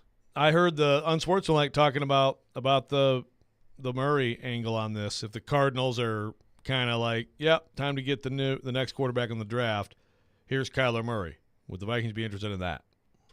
So there's that part of it with the trade that could be out there with the deadline coming up in 2 days. What about just straight up? So let's say the Titans, the Tannehill's still here, which I think is probably the most likely scenario. Tannehill's still here. He's not ready to go Thursday, but after the long break here, after the Thursday game, regardless of how that goes, let's say Levis plays similarly or maybe just below how he played against the Falcons against Pittsburgh coming up on Thursday, and the Titans lose it and they're 3-5. You got the Bucs game coming up after that, and Tannehill's healthy. Who are you going with? Like, it's to me, like, if they go win at Pittsburgh, Levis plays anything close to what he did, and they go win at Pittsburgh. How do you take him out? But what if they lose and he plays well? Like he plays.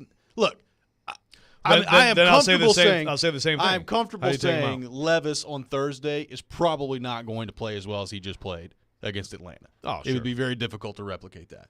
But let's say he still looks good. Like, to me, you got to stick with him, right? Yeah, I think so. Yeah, I mean, look, you are, because if you lose, and the Titans again are like, they're 0-4 away from Nissan Stadium, and they barely score any points. They're 3-0, scoring almost 28 points a game at Nissan Stadium. Either that changes soon. By the way, the next 3 games are away from Nissan Stadium. So if the current trend holds, then they're going to be 3-7. Yep. Coming home. It's not good. No, but now, can they change it up? Can you go get a win, Pittsburgh, and all of a sudden it looks different? Maybe. But to your point, lose even that game because, the third of that is at Jacksonville. I mean, obviously it's an opportunity, but Jacksonville keeps just extending themselves up to 6-2 now. I think that you go with the young guy. Well, and look, Pittsburgh, like you said, Kenny Pickett gets hurt yesterday. Mitch Trubisky is probably going to be the quarterback on Thursday. Like, that's a winnable game for the Titans. It's not like the Steelers are some impenetrable wall up there in Pittsburgh this year. So, I mean, especially if you win, like if he comes in there and beats the Falcons and then they go on the road and beat Pittsburgh, like it's not really a conversation if you're Vrabel, is it, right? Like you're going with Levis. Yeah, I don't think so. And Vrabel has, I mean, he probably said it 12 times last week. Ryan's our quarterback. So, again, it's like, how do you lose your job, lose it from injury? Understand that, but, first of all, if someone is performing like this, and it's one game, but if they're going to perform like this, then I think that's your better option. And also, like, there is the Tannehill side of next year he's going to be somewhere else. Yep. He needs to be totally healthy and all that stuff. So you're certainly not rushing him back. If you're winning, if you keep winning, you're in it because your quarterback's playing well, you stick with that. If you're losing, then there's no reason to go back to Tannehill. Right. Like if you get to the point where you're just out of it. Right. I mean, you're out of the race. But you're kind of in this in-between thing now, right? As we've talked about, the winning while the rookie plays poorly is there's the one little thread where it's like, you're in it, quarterback plays a problem, go to your starter. Right. So, but again, I mean, one game, but I don't. Maybe Levis comes out Thursday and it's just like, oh my gosh, rookie nightmare. Could happen.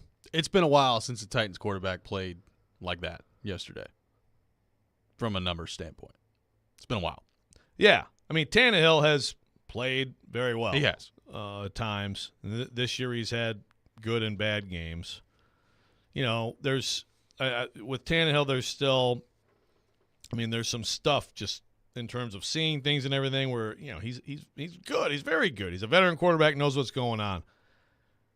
But, yeah, man, some of those throws yesterday are exceptional throws, right? Even for an NFL quarterback. 615-737-1025, our number. We'll get to your phones coming up next. Our phone and text line is driven by WilsonCountyHyundai.com. You're listening to Robby and Rexrode, 102.5-106.3 The Game.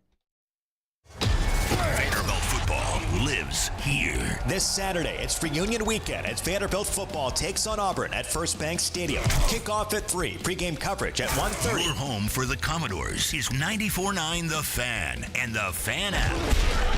When you own a business, it's like another member of your family. Its success takes time. It requires money, attention, and tools to help it grow. At F&M Bank, we'll treat your business like family, building trust and responding quickly when you need us. No matter your business goals, you can reach them easier when you have a banking relationship that supports you, tools to conveniently manage your money coming in and going out, and expertise to make your business better. Bank your business at F&M Bank.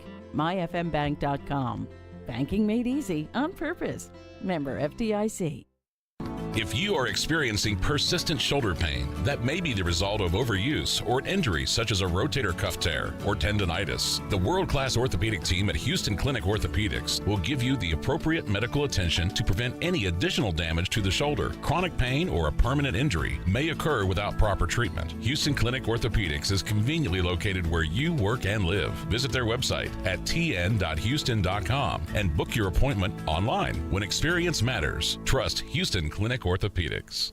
At the Home Depot, Saturdays are about two things: getting ready for company with the Samsung Family Hub Plus refrigerator and football. That's right, Kirk Herbstreit. Search for recipes, check out scores, or even stream the game to the screen at the same time, so you never miss a second of the action, which means you can make your famous buffalo chicken dip and have more time for football. Upgrade your Saturday with Samsung and the Home Depot. How doers get more done. Want to weigh in on the conversation? Some brain booster. Slide into our DMs. Or just text or call at 615-737-1025. Our phone line is driven by WilsonCountyHyundai.com. You're listening to Robby and Rexrode. It's part of this nutritious breakfast. Presented by TJ Anderson Homes of Benchmark Realty on 102.5 and 106.3 The Game and the Game Nashville app. This Wednesday and Friday, Joe and I and the Chase and Big Joe Show will be broadcasting live for the grand opening of 2 new Dunkin' locations in Old Hickory.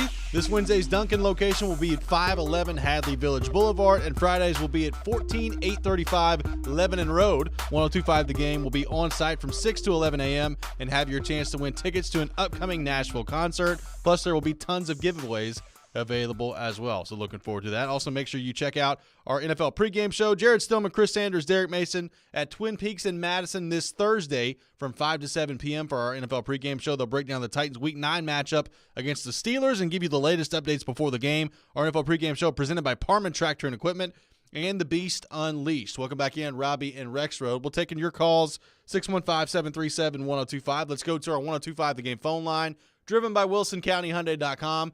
And welcome in Jaden in Hendersonville. Jaden, good morning. Thanks for calling in. Good morning, gentlemen. How are y'all? We're good, man. Good. Good. So I just have a question. I know it's been speculating on Twitter ever since yesterday when Levis came up the tunnel and greeted Vrabel. But do you guys think that there might be somewhat of a void between Levis and Vrabel to a certain extent? I know that that post-game speech in the locker room surfaced on Twitter, and I guess it may have been cut out of his game ball or something like that. But it kind of just seems like Vrabel didn't really want to talk about Levis much after the game and all that. So I just want to get y'all's opinions on that and see what you think. Yep, thanks for the call, Jaden. I mean, we've gotten a lot of that so far today. I think what you said earlier, Joe, is the best explanation for it. Like Vrabel, especially when you're talking about a younger player that plays really well, he kind of downplays it a little bit.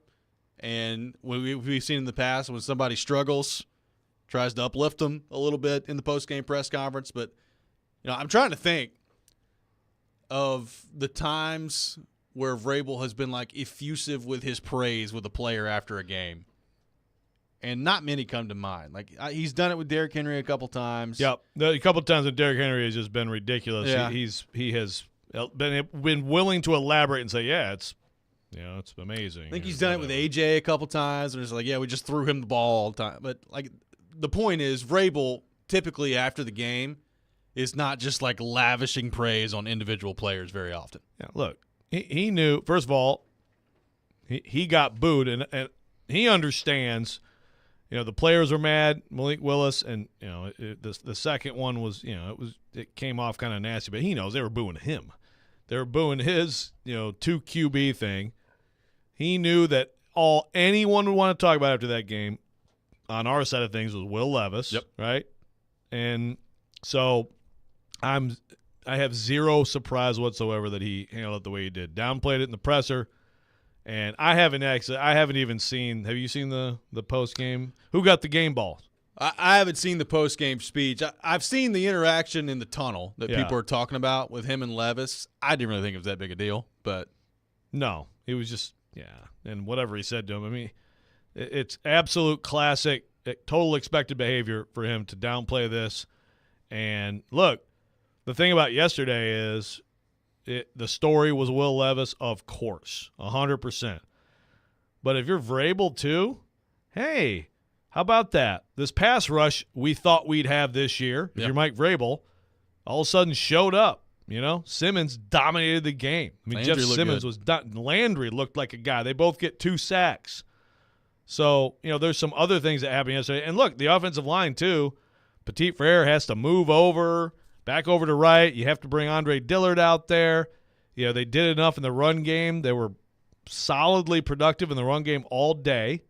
I mean, Derrick Henry never broke a big run. But he got 3, 4 every time.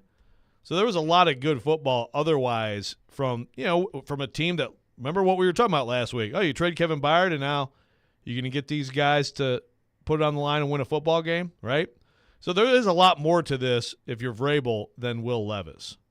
Also, yes, he's going to totally downplay, especially a young player having a great game, especially a rookie quarterback having a great game. So all of which is to say, I really think that's to use a Robby word that I love, that's a nothing burger. Yes. Joe from Maryland says, he praised A.J. Brown. You wouldn't have thought that based on A.J. taking shots at the Titans every 5 weeks. This is from Joe from Maryland on the text line. A.J. did say that things apparently were done differently in Philadelphia and that Kevin Byard is now with a winner. Yeah. Well, I mean, you can't blame A.J. I mean, what'd they do? They went 2-14 every year he was here, weren't they? Right. Yeah. Didn't they? Yeah. It's wild, man. I saw that come across on Friday, and I was like, oh, God. Here we go again. Yeah. AJ's riling up Titans fan base. And again, imagine if the Titans lost yesterday or Levis didn't look good, rookie quarterback, whatever. Then that would sting more, right? Because A.J. Brown said that stuff, and then he went out and set the new record for receivers with 125-plus yards, making ridiculous plays. He's the best receiver in the NFL right now. Yeah, he's the best receiver in the NFL right now. He is. Now, I still think guys like Chase and Jefferson, and Tyreek Hill maybe a little better. But right now, no one's outplaying him. And still, who cares? Your team won, and you have a rookie quarterback who looks good. So now you can just laugh it off. I mean, look, the Levis Tannehill thing really is interesting to me because, if you're Tannehill, the free agency stuff is one thing. Obviously, he wants to be healthy heading into free agency.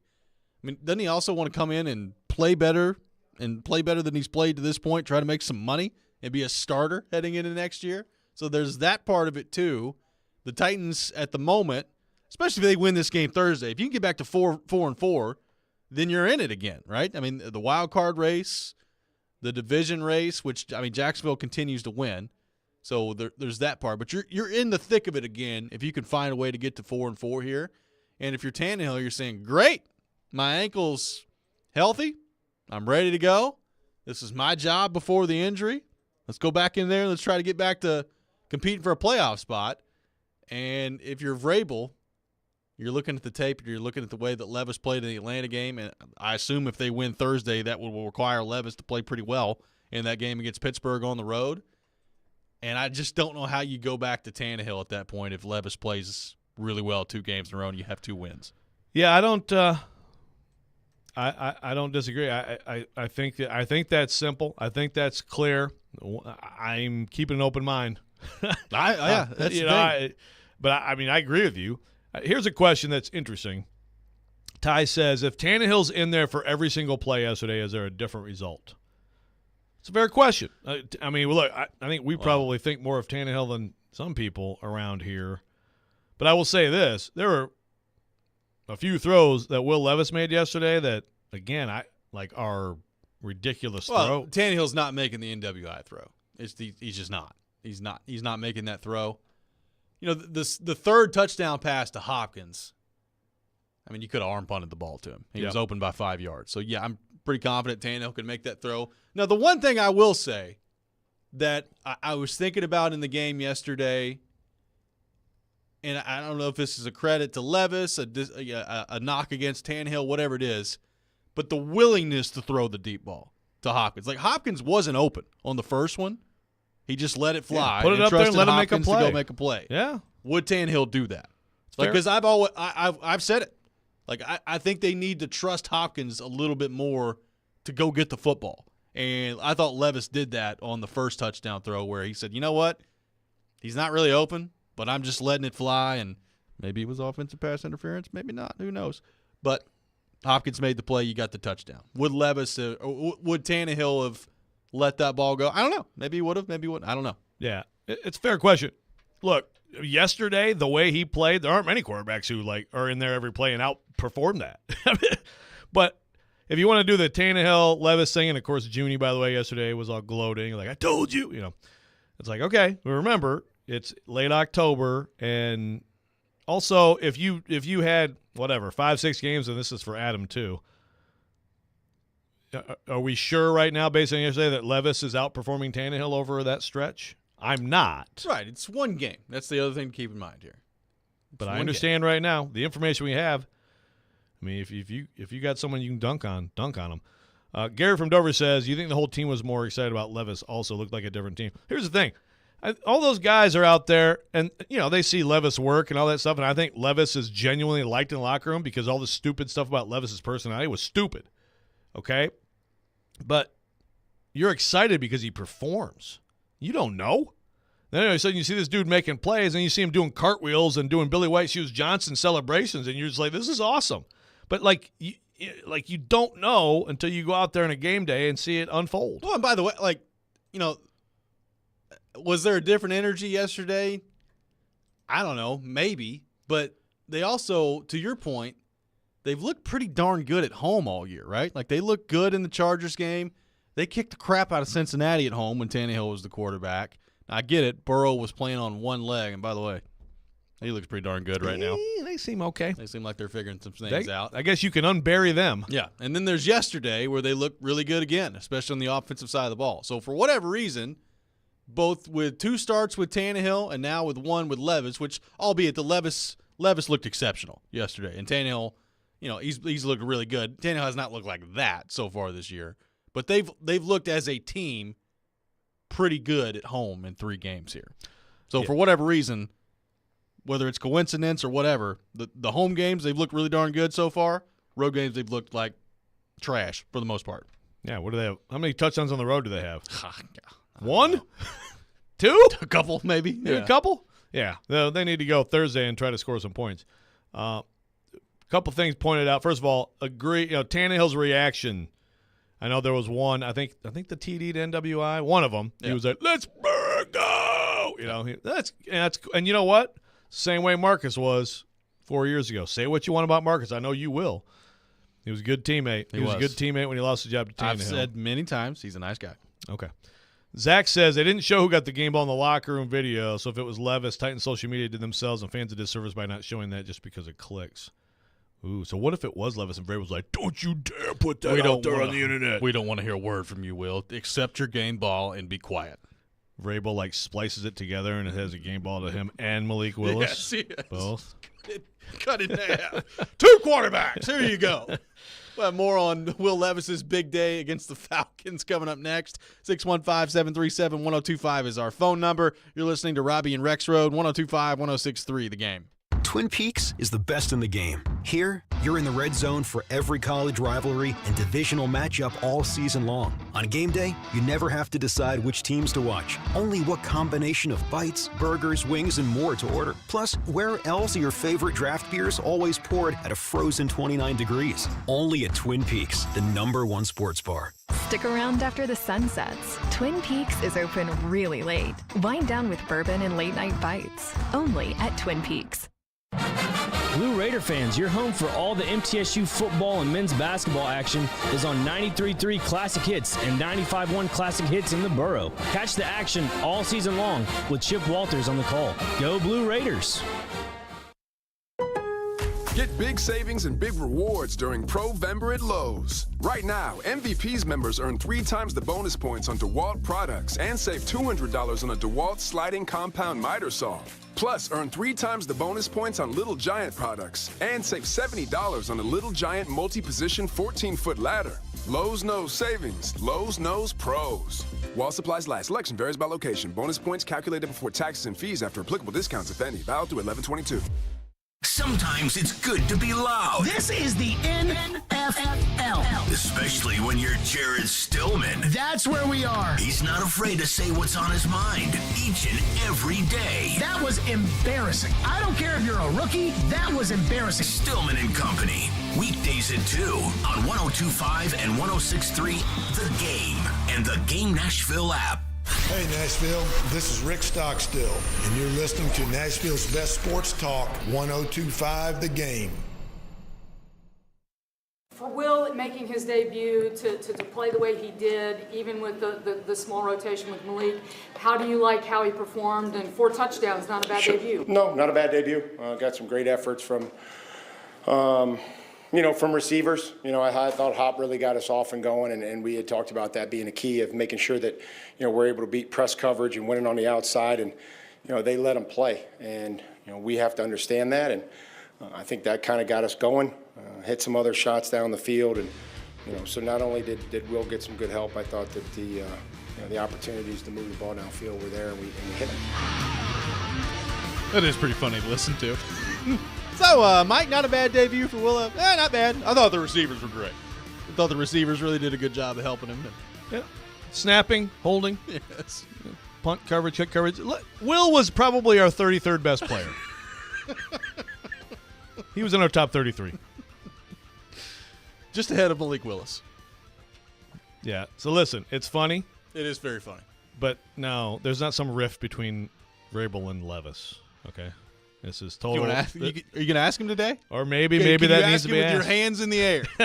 Mike, do you hate Will Levis? Mike! I'm still getting a lot of hands comments from people. Yeah. I mean, it's going to be hard to duplicate the press conferences from Vrabel this week that we had last week. It's going to be a little bit different, I think. Yeah. It's going to. Well, I guess the good or bad thing is that there's like one. And then it's, they have a Thursday night Although, game. I mean, I guess a fair question today could be, so, Mike, are you still planning on 2 quarterbacks Thursday against the Steelers? What do we think? I nominate Gaharski. So, Mike, what are you talking about with these 2 quarterbacks? Mark from Ashland City has a great idea. Tannehill's healthy. Rotate all 3 of them. Wow. A 3 QB. Maybe so. 3-headed monster. Love it. Wes in Clarksville says, was it me or did the offensive line do a pretty good job yesterday against the Falcons? Again, 11 hits, 4 sacks. So let's not fall all over ourselves praising them. But Yeah, there were some good pockets. But another thing about Levis, I mean, again, like from every aspect of this game, and I haven't gone back and watched it yet, and I will, but even just the poise in the pocket, the quick progressions, the quick decisions, and standing in, there were times when he stood in and the pocket was tight. It was closing in around him, and I thought he did a pretty good job. I'm trying to think of those sacks because usually, like let's think about Malik Willis, for example. I mean, he's had some sacks where it's like, well, he had no chance, but some of the sacks that he's been sacked are on him. And usually you think about a sack, you see a rookie quarterback got sacked 4 times, you figure at least a couple of them are probably on him. I'm trying to remember the 4 sacks. I mean, obviously he took the one late when you had to take it. You had to make them take their last time out. They had 2 sacks, right? Oh, was it 2 sacks? Yeah, 2 sacks, 11 quarterback hits. 2 sacks and 11 quarterback By the way, Bud Dupree got one of those. Yes. Well, there you go. He ran kind of into him, but yeah. He was moving up in the pocket, tried to escape up the middle, and Bud Dupree got him. So I apologize for my fact error. But, so 11 hits is still a lot, right? But it was. I think the offensive line, especially considering Chris Hubbard concussion, has to leave, and then you have to switch Petit Frere back to right tackle, and you have to bring Andre Dillard back on the field. Yep. And they held it together decently. Mike on the text line says, Vrabel probably feels the type of way because Levis kept calling him Vrabel and not Coach. This is from Mike on the text line. I think everybody calls him Vrabel, right? Yeah, Vrabes. How many people call Vrabel Coach in that locker room? Just like little kids. Coach Mike. Can I get some orange slices, Coach Mike? Yeah, I don't think that's a big deal. By the way, it's not going to be talked about a ton just based on the way Levis played yesterday, and I get it. Stonehouse was an absolute stud yesterday. Dude was putting the crap out of the ball. It was unbelievable. No, I mean, in all seriousness, I mean, you go Levis, Hopkins, I guess Henry, and then Simmons. I'm sorry, Stonehouse. You're top 5 though. Getting down the list, baby. You're top 5. I he mean, destroyed that ball 8 yesterday. punts, 52.5. His nets 46-8. 6 of them inside the 20. And even like one of the touchbacks, is what Vrabel was talking about yesterday. It's like, gosh, I wish he could have pinned that. And they're like, well, it's still a 52-yard net because it was a 72-yard punt, Now, he was also aided a little bit. I don't know what the Falcons were doing fielding some of these punts. They caught one over the shoulder on the 6-yard line. I was like, what are you doing? Just let the ball bounce, you morons. But great day nonetheless from Stonehouse. Yeah, they definitely helped without question. It's the special teams part of this has been so interesting because you got which by the way, Eric Garrett I thought did a decent job. He at least caught the punch yesterday, so that was good. But I guess did. The Kyle Phillips experiment, I guess, is over. I guess, yeah. They left some yardage out there, that could have been available with a better returner, but he caught the ball. He was picked on also on defense, by the way. I figured he'd see a lot of action. They targeted him a lot. They got him into matchups a lot, including the last touchdown. But that's what happens, I mean, that's actually kind of a big deal for Thursday. Is there any chance McCreary could be back? It was a pretty big difference. Someone asked about the secondary without Byard. I mean, I thought Molden was fine. I mean, I didn't notice him a lot. They looked great till Heineke got in the game. Well, that's right. The whole defense looked great, and then a quarterback who could make plays came into the game. So, yeah, I mean, look, Kevin Byard obviously is a big loss for them in terms of his playmaking ability, but also the leadership in the locker room. But I do think it kind of goes to show you too, it's a safety, right? That's why when you're a Carthon or you're somebody else coming in, especially when you've not been here and you don't have the connection to Kevin Byard personally, you look at it and you say, our safety's making how much money? And that's kind of why. Yeah, for sure. I mean, it's understandable. It's a position that has limitations. Also, it's understandable why the Titans gave him that deal, given how he was playing. Yeah. But things change over time. So Tyler brings this up again. I think people were referring to it was TD's video. Vrabel, Levis in the tunnel. It looked like Will. He meant Levis. It looks like Will's getting scolded. You mean Levis? I don't think he's getting scolded. What if anything? I would guess he's like, no, just be humble and whatever, right? Just being a coach, like, hey, be humble. You credit your teammates. Whatever. He says that like all a the coach. time. Yeah. Will, Dang you. How dare you do Billy White Well, Shoes Johnson after that touchdown? I've been sitting here in this tunnel for 5 minutes waiting on you to get off the field. Get off the field a little quicker. Yeah. Now go in the locker room. Don't hug your mom. Get out of here. Yeah, this is, boy, there's a lot of ado. There's too much ado about nothing, I swear, around here. I mean, you talk about soft media, but I swear this is the most, like, at times, hyper-reactive media to things that aren't anything. And maybe we can blame this here network we're on at times for that. This is, I really don't think this is anything. No. Oh, by the way, like, I guess what I'm trying to figure out why would there be a rift between Levis and Vrabel? I mean, there's Vrabel, no rift. There's no rift. Vrabel drafted him, right? Like, I know Carthon's the GM, but we've talked all week about Vrabel and the power that he's got and how it's Vrabel making personnel decisions. Like, Vrabel's the one that wanted to move up, go get him, I would assume, right? Unless Amy Adams Strunk told both of them, I want a quarterback right now. Which, if she did, through one game, she looks like a genius. Exactly. If that's the case, she might be like, you know what? I don't even need you guys. I'm going to do all of it. Yeah, I'm in charge of everything. Yeah, there's no rift. Look, the downplaying, that's all totally expected. The tunnel thing didn't look like anything to me. I mean, Levis is like, huh? What? Okay, all right, Vrape, see ya. Thanks. Yeah, I'll see you in the locker room here in about a second. Yeah. Please, let's not spend time on this week. Please. I didn't anticipate, like, of everything that we were going to talk about today, I did not anticipate the tunnel conversation coming up as often as it has. It's a very popular topic of conversation. I think people right now are looking for Vrabel things. Are they shell-shocked that something good has happened with the Titans? They're like, oh, we don't know what to do. Maybe. Just like you last week. Don't know what to do with your hands? Yeah. Titans fans are like, wait a minute. Our quarterback did what? What is this? Speaking of my hands, I put them on my head because Keith – I had Stonewashed Stallion and Denim Delivery Man, but Bell-Bottom Bomber. Well, how could I miss that? Keith. That's awesome. Dang it, Keith. Darn you. You're such a wordsmith. Which, by the way, one thing that a text line Jim from, I think, a couple of weeks ago was like, well, what has Hopkins done? Hopkins looks terrible out there. DeAndre Hopkins looked pretty good yesterday. By the way, like, everybody kept talking about how, like, yesterday was a breakout game for him. I mean, he had like 8 catches for 150 yards against the Colts like 3 weeks ago, didn't he? Yeah. He's pretty good. And he gets in the end zone. You know, get the big plays yesterday. But, yeah, he's a narrative buster, isn't he? He's pretty darn good. No longer can we say that this is absolutely the graveyard for veteran receivers. Yeah. Because, yeah, it's been a heck of a signing.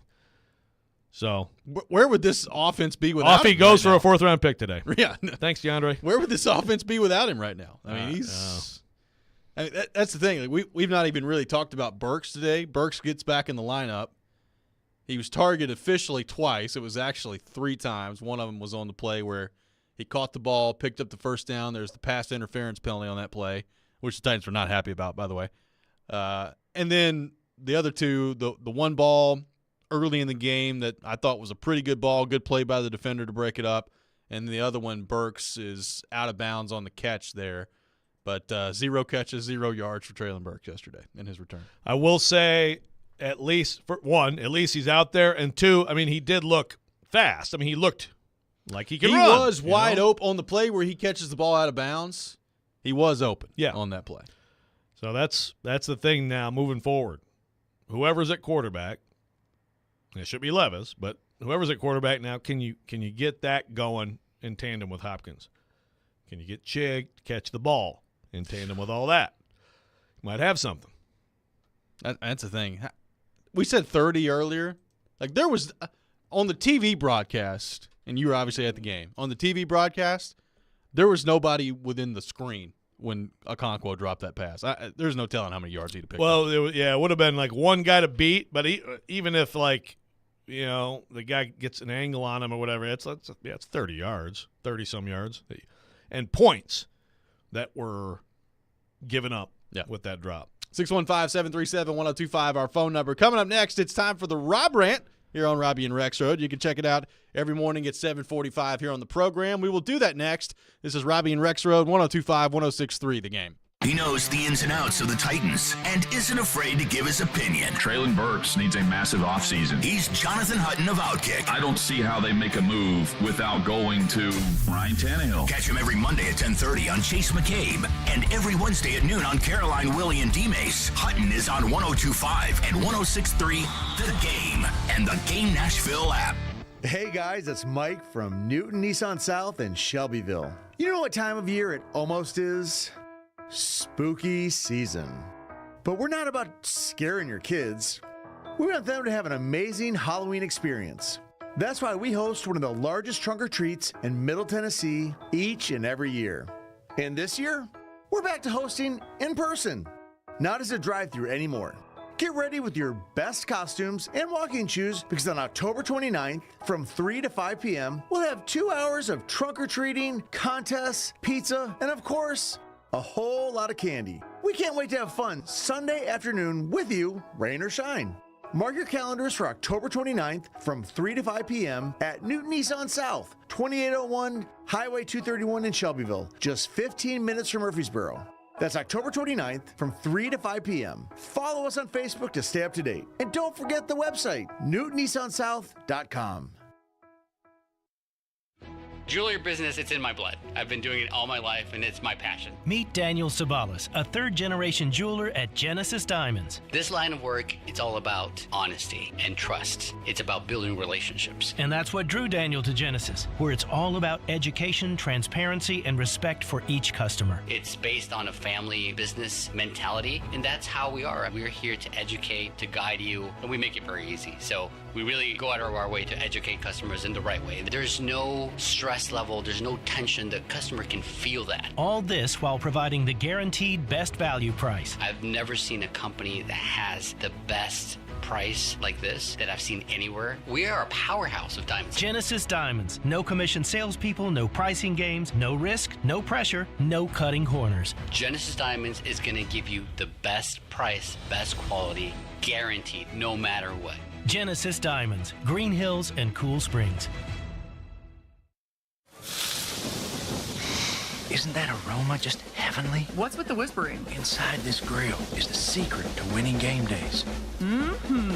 Eckrich smoked sausage, crafted with a perfect medley of spices for a truly rich, savory taste. So easy to prepare, too. Now hand me one of those buns. Whoa, keep your voice down. Marty, you're still whispering? Secret's out, buddy. Eckrich.com has dozens of simple, mouth-watering recipes for everyone to win game days this season. Score all the action this football season with great deals from Vivid Seats. From college games to NFL, there's nothing like seeing every block, blitz, and big play of your favorite team live. Vivid Seats celebrates fandom with unbeatable rewards like free tickets, surprise seat upgrades, and annual birthday deals. With Vivid Seats rewards, you earn rewards with every purchase. From first down to final whistle, Vivid Seats has a great selection for all the 2023 games that matter to you. Just visit vividseats.com or download the app today. Vivid Seats, the official ticketing partner of ESPN. He breaks down every game. The players are still going to be fine. And knows the ins and outs of the two-tone blue. They deal with their own position coaches. He is ESPN NFL Nation Titans reporter Teron Davenport. It's clear what he's doing. TD joins every Monday at 1, Thursdays at 3, Friday mornings at 8, and anytime on the Talkin' with TD podcast. I think that's really cool how he could show both sides. TD is on 102.5 and 106.3 The Game and the Game Nashville app. You're listening to Robby and Rexrode, presented by TJ Anderson Homes of Benchmark Realty on 102.5 and 106.3 The Game and the Game Nashville app. Don't make me angry. Sometimes you have to tell someone to pound sand. You wouldn't like me when I'm angry. This is the Rob Rant. Now on Robby and Rexrode. No, not a bad debut. Levis off the fake, looking for Hopkins. He's got it. Touchdown, Tennessee! Excited to be a part of this team. I love you!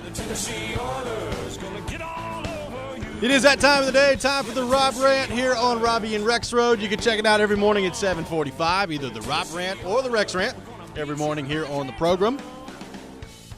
So, Joe, one thing in the midst of all the Will Levis mania, I'm watching the Titans play yesterday, and I'm thinking to myself, geez, these jerseys look so good. these Oilers throwback jerseys. I think the Titans did a great job with the field, with the oil derrick in midfield, and had the Oilers in the end zone. It all looked great. I thought the uniform was just beautiful yesterday. I mean, when you start to think about throwback jerseys, Seahawks looked great yesterday, by the way. Oilers, pretty good stuff. I'm trying to think, like, obviously Philadelphia, the Kelly Green. But the Oilers are on the short list, in my opinion, of the best throwback jerseys in the league. No doubt. So I'm watching kind of the discussion leading up to the game on Twitter yesterday. And there's all these national media. I mean, I saw Albert Breer tweet about this. I saw a ton of people tweet about this. Just absolutely irate that the Titans are wearing the Oilers jerseys and that they're not being worn by Houston with the Texans. And I'm sitting there thinking to myself, like, why is this so hard for people to understand? I get it. The Houston Oilers, that's where the majority of the history of this franchise was. They were the Tennessee Oilers for 2 years. Then they became the Titans. So the Oilers jerseys themselves were worn in Houston. I get it. But this is still the same franchise. Like, I don't understand why this is so hard for people to get in the national media. It's the same franchise here in Tennessee that they were with the Oilers. If Amy Adams Strunk wants the team to wear throwback Oilers jerseys, guess what? That's what they're going to do. It's their franchise. I for the life of me, cannot understand it. It got to the point yesterday, Joe, where I was watching this, which, by the way, this is a hot take for me that a lot of fans may disagree with, and that's fine. I hate the current iteration of the Titans uniforms. I think they look terrible. So I was sitting there looking yesterday, and I was like, yeah, just find a way to make these your primary uniforms moving forward. But with all the hatred that I saw from, like, some national media members, and look, J.J. Watt was tweeting about this too. J.J. Watt's one thing. He played for the Texans, so I just, whatever. I kind of put him to the side. But I found myself yesterday thinking, you know what? I've reached the point where they should move back to being the Tennessee Oilers, wear these jerseys all the time, and the secondary logo for the Titans moving forward should be Bud Adams, frozen in time with double birds, God rest his soul, to everybody else who can't seem to understand that this is their franchise and they can wear these Oilers jerseys if they want to. I don't know why this is so hard for people to understand. Yeah. It bothers me to no end. It is weird. Again, I was trying to think about this before the show. So, like, when the Los Angeles Lakers play, I want the outrage from the people of Minnesota and from NBA media. I mean, they were called the Minneapolis Lakers because of all the lakes up there, because of the glaciers, because of the Great Lakes, etc. You know what I'm saying? A lot of lakes in Los Angeles. Yeah. The Los Angeles Lakers. Now, I do think that the Cleveland Browns, the way that turned out with them being able to rebrand with that's great. In hockey, you were able to do that. Winnipeg. Yep. They rebranded. So it can happen. But the bottom line is, if you look at the history, whoever side you're on, it didn't end well with the Adams family and the city of Houston. Yeah. And Bud Adams didn't get what he wanted, and so he left. And so it's his business. I don't know what to tell you. Like, it's the late Bud Adams, it's the family's business. It's a fairly simple conversation. Like, they're acting like it's some crime against humanity that the Titans are wearing these jerseys.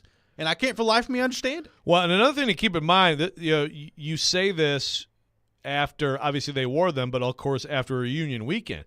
So all those Oilers players, and I've talked to a lot of those guys in the past few years about this, but like they were kind of in the wilderness. The Texans weren't bringing them in and saying, "Come on, guys, come on, you Oilers." So they this is their.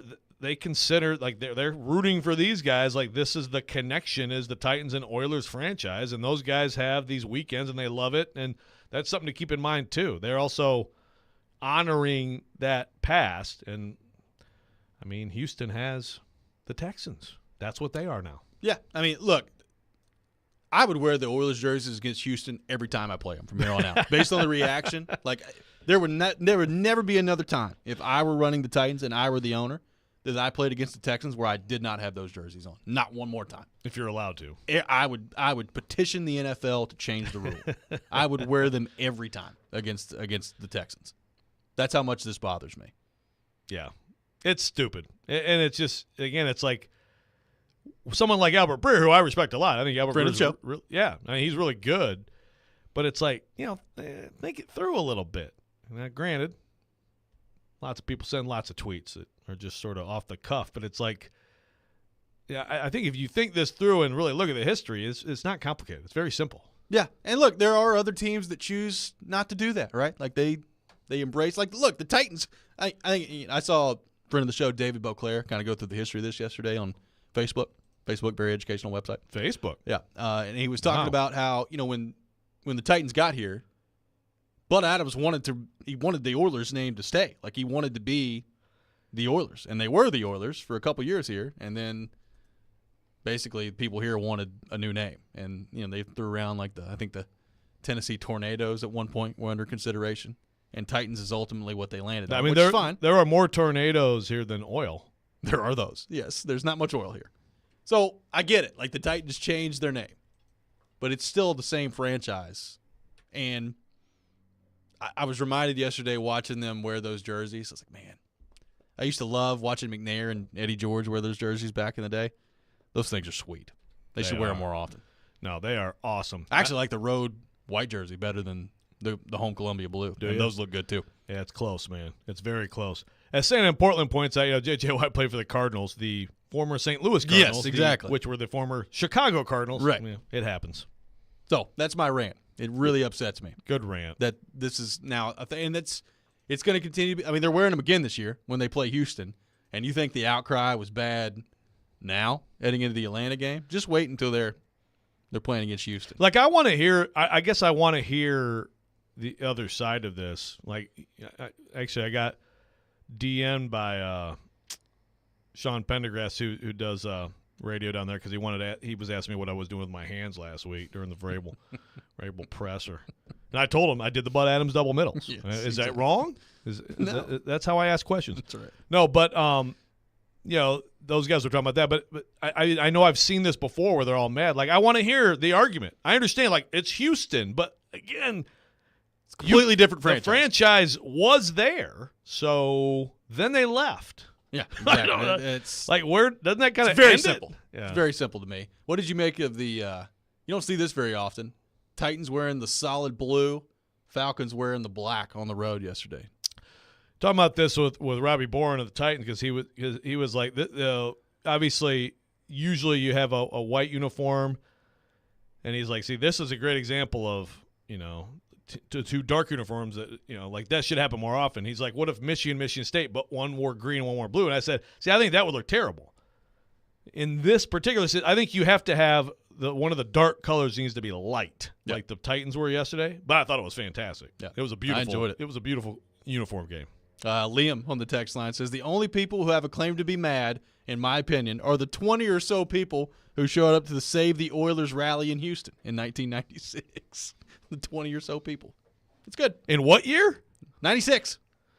Is that true? Was it really that bad of a time? I had to go back and look, but I don't think it was very much. So it wasn't like the Save the Preds rally here. No, it was not. 615-737-1025 is our phone number. Coming up next, we'll be joined by Corey Curtis from News 2. We'll get his thoughts on the Titans win yesterday against the Falcons, the performance of Will Levis in the game, and much more. You're listening to Robby and Rexrode, 102.5, 106.3 The Game. Every day we are live and local. You need to give Ryan Tannehill a 2-year extension. There haven't been too many coaching changes for the Predators. And your source for Nashville sports. I think that's what the Titans need. Players who can score. We are Nashville's best sports talk. 102.5 and 106.3 The Game and the Game Nashville app. ElectronicExpress.com. We make it happen. Time for the Preds Report. Presented by Newton Nissan. The Nashville Predators faced the Toronto Maple Leafs, knowing that it was going to be a tough struggle against one of the best clubs in the National Hockey League, maybe the best overall talent, and the game was tied at 2, forcing an overtime period. And who was able to decide it but the team captain? Austin Matthews with the puck. Tried to flip it around Tommy Novak, who blocked it. Now Novak cutting to the net. The puck is dropped back for Roman Josi. He scores! Roman Josi in overtime. And the Predators beat the Toronto Maple Leafs here tonight, 3-2. That's the way to get your first goal of the year. Roman Josi gets his first of the year from Evangelista and Novak. Predators now head out on the road. All the best car deals in Smashville start at Newton Nissan. Visit them at Newton Nissan of Gallatin or Newton Nissan South in Shelbyville. This is Nashville's best sports talk. ESPN 102.5 The Game.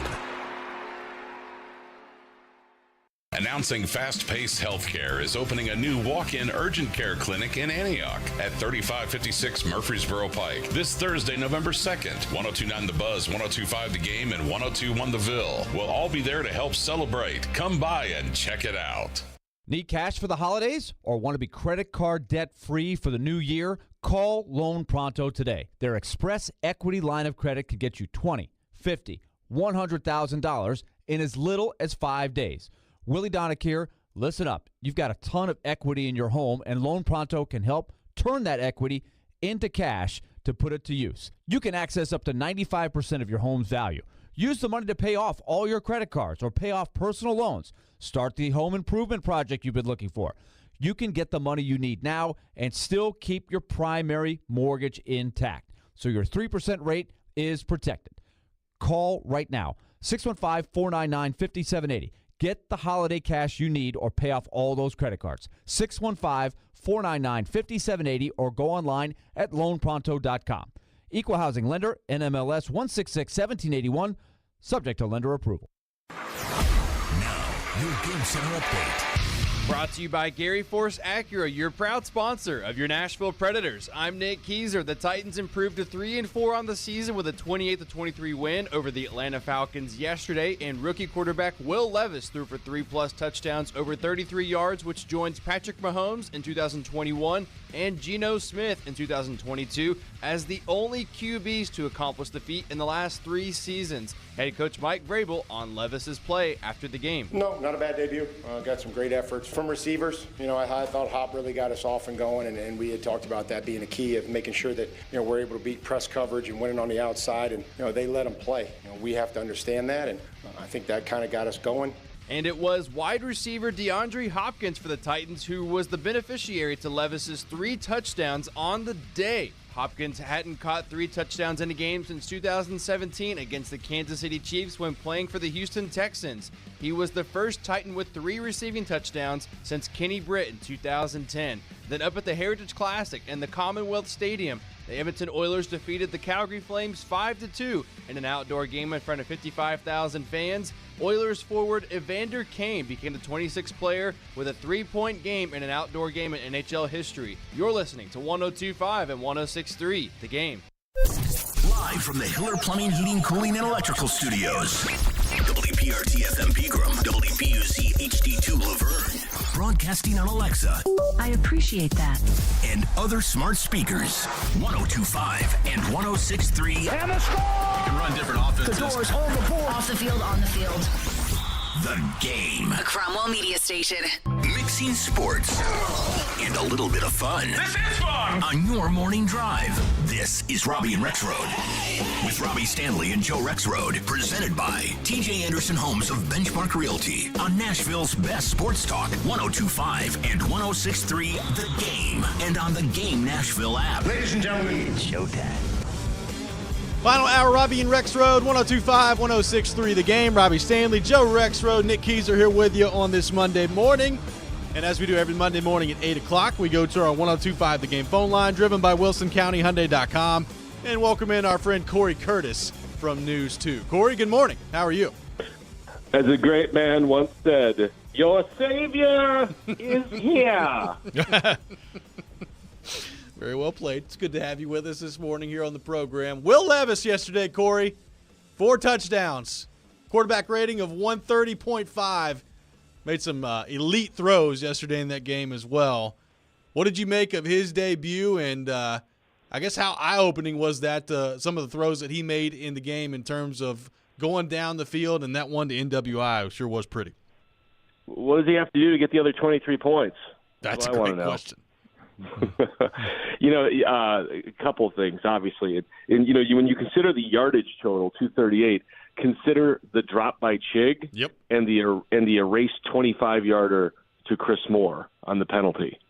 I mean, he could have been pushing 300 really, really easily. Guys, a couple things stood out to me. First off, when the game was over, I was kind of trying to analyze in my head, and the words that kept rolling through my head were superior arm talent. You just saw him do things with the football. He had open receivers deep, the return of the vertical passing game, and he made those throws. The way he put air under the ball and allowed his receivers to actually run under the football was fantastic. He almost had a couple of more to Traylon on the sideline. One, the defender made a great play, and the other, he just couldn't get his feet down. But then the other thing is the day went on more and more, and I thought more about it. What was even more impressive to me was how prepared he was. There was never a moment where he looked flustered, overwhelmed, not in control. He looked ready. He looked prepared. And that goes to the coaches, but it was largely to him. From everything I've heard about his work ethic and his desire to be great and how much time he puts in, that doesn't happen just by accident. He had command of the field. Am I ready to crown him as a top 5 quarterback? No, I'm not.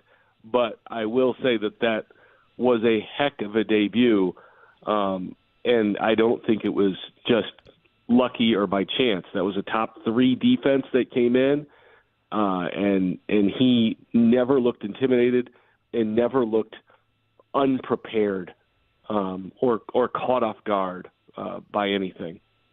Yeah, no, I'm with you. I was talking a little bit about that earlier, Corey. And that aspect of it doesn't surprise me because, again, just look at what he's done in terms of achievement, right? Like, for all the crap that flew around about him during the draft process, a lot of it was just BS. But, what people talked about was type A, like, wants it so bad, all that stuff. So I figured, like, operationally and in terms of game plan, he'd be ready. But you pair that with the poise when everything's flying around you, and like you said, the arm talent and the touch and the accuracy. And, I mean, it's one game, but how could you not be excited if you're a Titans fan today? You have to be. You have to be. And you're absolutely right. There's a difference between doing all the work and then executing it when it all happens at game speed. Because we have seen that with a billion quarterbacks. Once the game speed hits, and that even can go from preseason to regular season, once that game speed hits, it's just not the same. And, he was able to transition that from one to the other.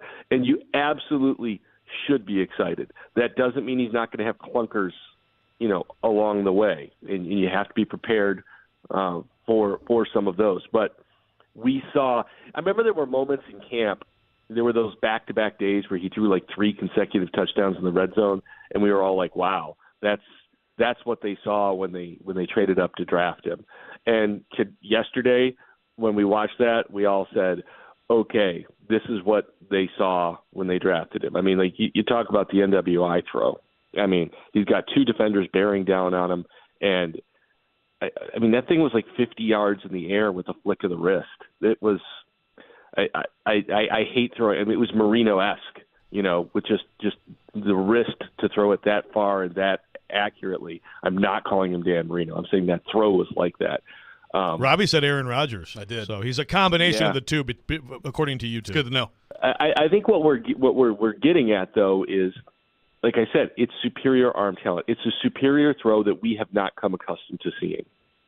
So Corey, having said that, is this his show here on out moving forward this season? What do you think is going through Ryan Tannehill's mind yesterday as he's watching all this? I get paid $27 million regardless. That's true. Good backup. I was not. They drafted both of these guys to send me out the door regardless. Look, I think there's no way he can't start Thursday, right? I mean, he's got to go out there Thursday. I can't imagine Tannehill's going to be he can't go from not practicing at all and out, I would think, to passing him up to play on a short week on Thursday night. But stranger things have happened. And so we'll see where things are at after Thursday night. I would have a very hard time taking him out of the lineup after what we saw for a quarterback who was less than 100%. And that will lead to the discussions of when he's 100%. What do you do? What do you do? I mean, I think we all know what we're thinking that they should do at this point after what we saw, but it would help to have a little bit bigger sample size at the same time. And I know the Steelers are 4-3, but my goodness, I don't know how. I don't know how. I mean, look, they've got good players, but they're banged up right now.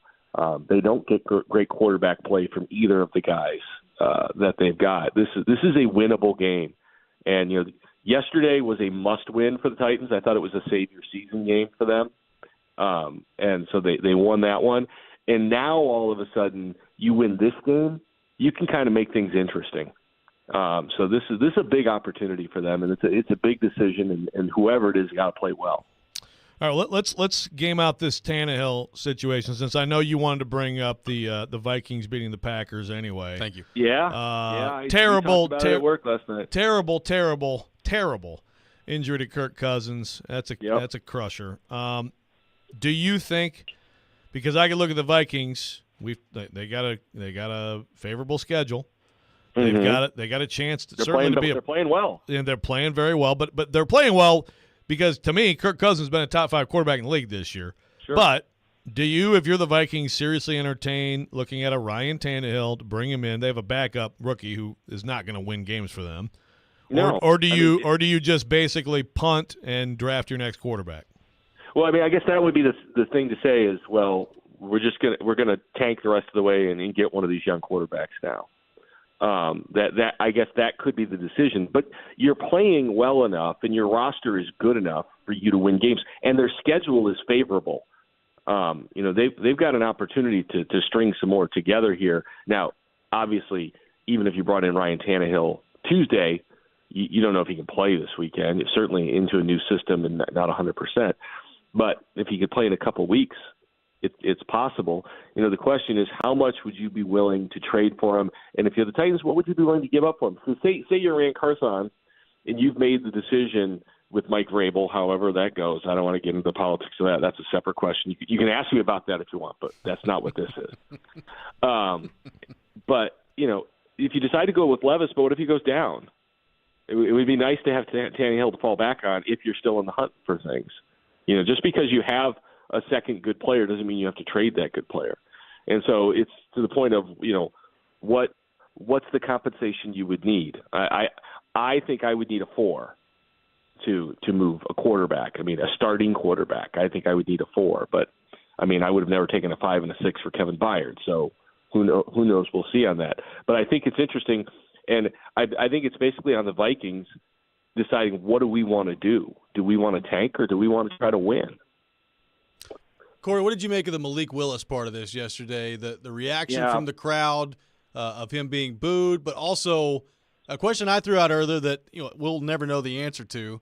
If the first play that he has in the game, if they're able to not just totally screw up that snap, whether you want to blame Aaron Brewer or Malik Willis or a combination of the two, if that play isn't a total disaster, how much involvement do you think Willis has in that game yesterday? I don't know. I think if the first play would have gone fine, I think they probably would have brought him back in again at some point. I think he felt forced to bring him back in after the fumble. Is my guess, because he didn't want to shatter the kid. So it's interesting to see. And I don't know. Look, this is one of those times where multiple things can be true, because I honestly believe that the fans, weren't booing Malik. They were booing the decision to take Will out and put Malik back in there. But in that process, you are, in fact, booing Malik. There's no way around it, because you're saying we don't want him in the game instead of the other guys.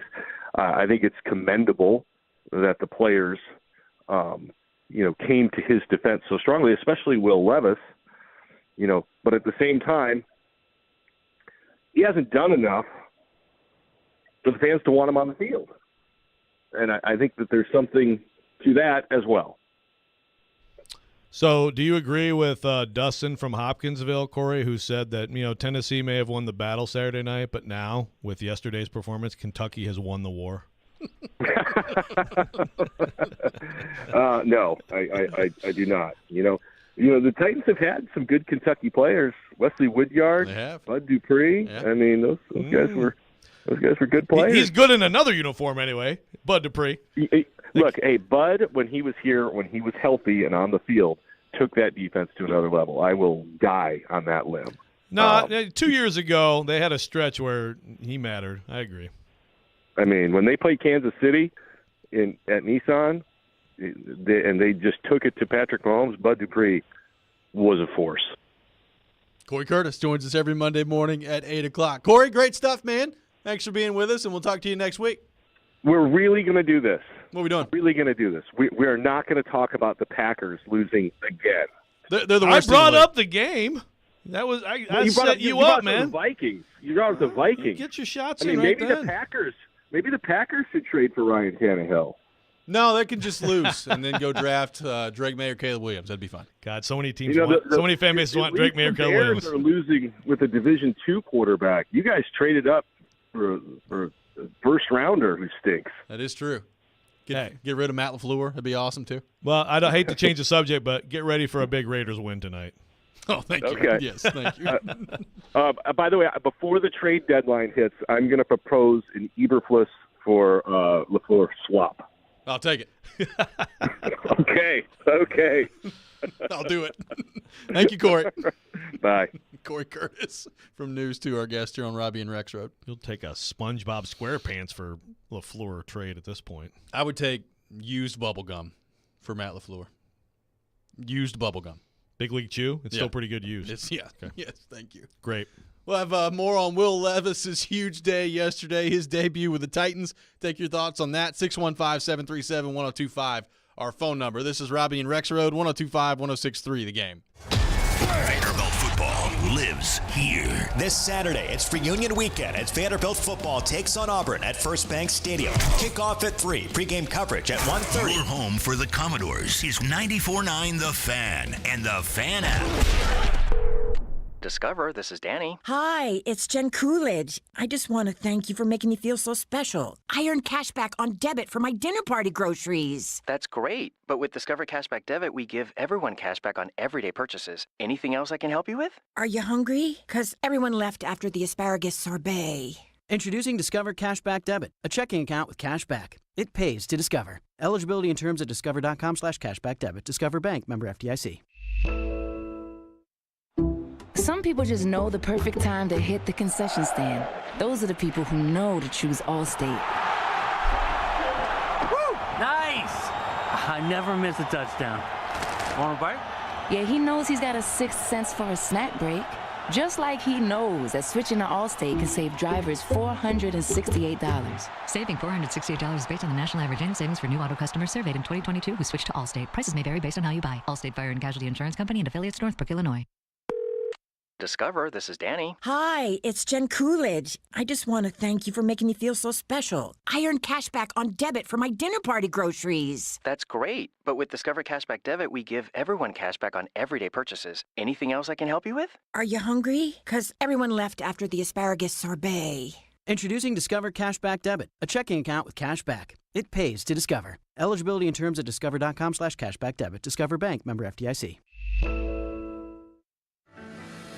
At Grainger, we're for the ones who specialize in saving the day and for the ones who've mastered the art of keeping business moving. We offer industrial-grade supplies for every industry with same-day pickup and next-day delivery on most orders, all backed by real people ready to help.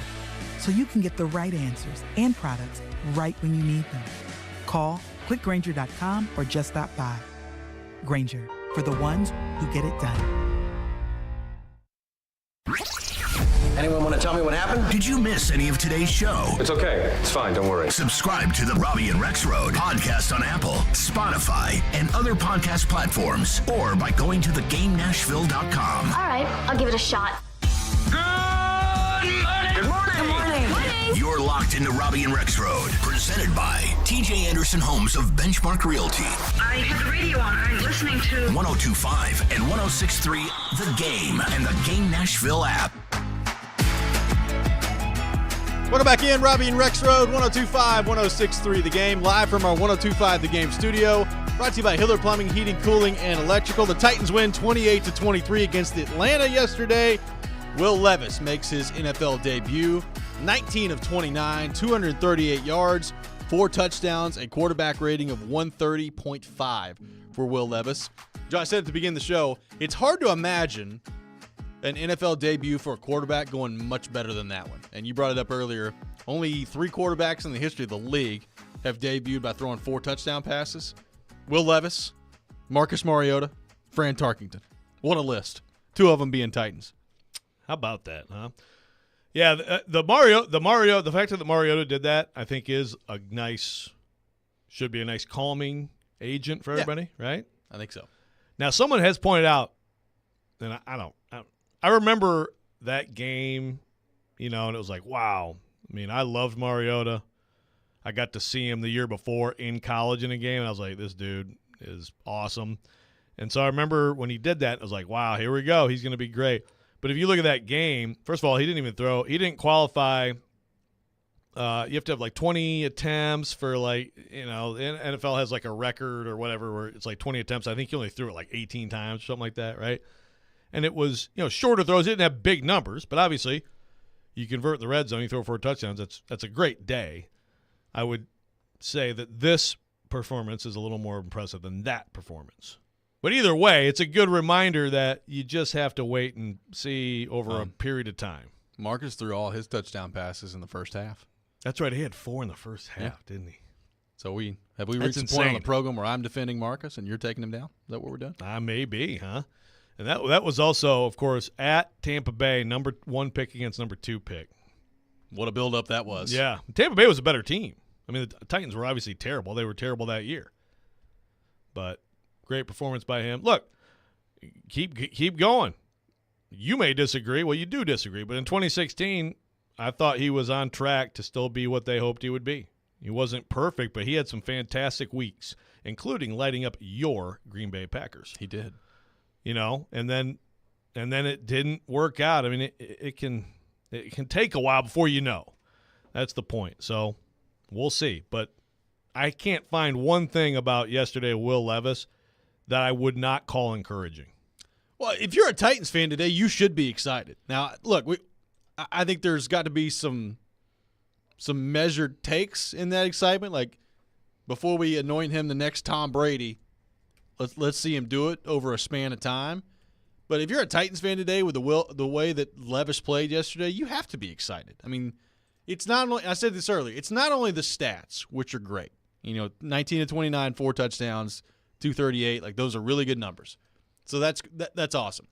But it's the throws that he made. It's the that NWI throw. I was thinking about this, and I don't know exactly what the answer is, but I know it's not very many. How many quarterbacks are making that throw and doing it that well and placing the ball where he placed it?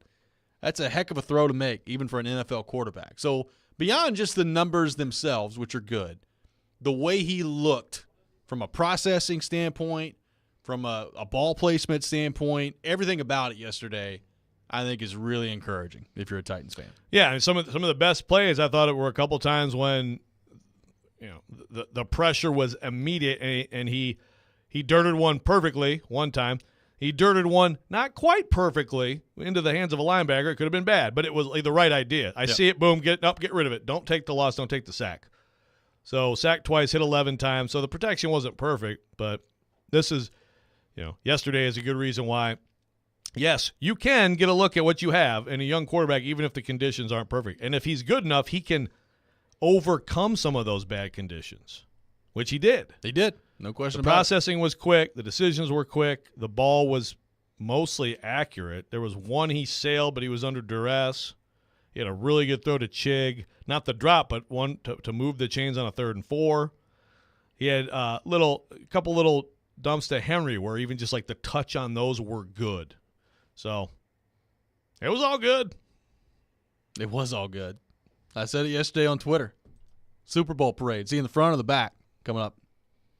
It's a fair question. Will he and Vrabel be in the same car? Will they be? I don't know. Will their rift be healed by then? Yeah, will Vrabel like him by then? We'll have to wait and see. Let's go to our 102.5 The Game phone line, driven by WilsonCountyHyundai.com, and welcome in Neil. Neil, good morning. Thanks for calling in.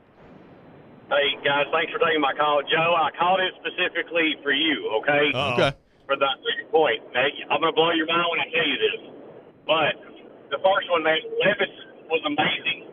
He's got a cannon for an arm, man. Those throws that he was hitting, and I hopefully the way that he, with his quick release, hopefully he can start getting Burks involved. Maybe they can start doing some drags with Burke and just get him a couple of catches and get his his confidence up, man. But I know your hatred of Creed, but do you like Frank Sinatra?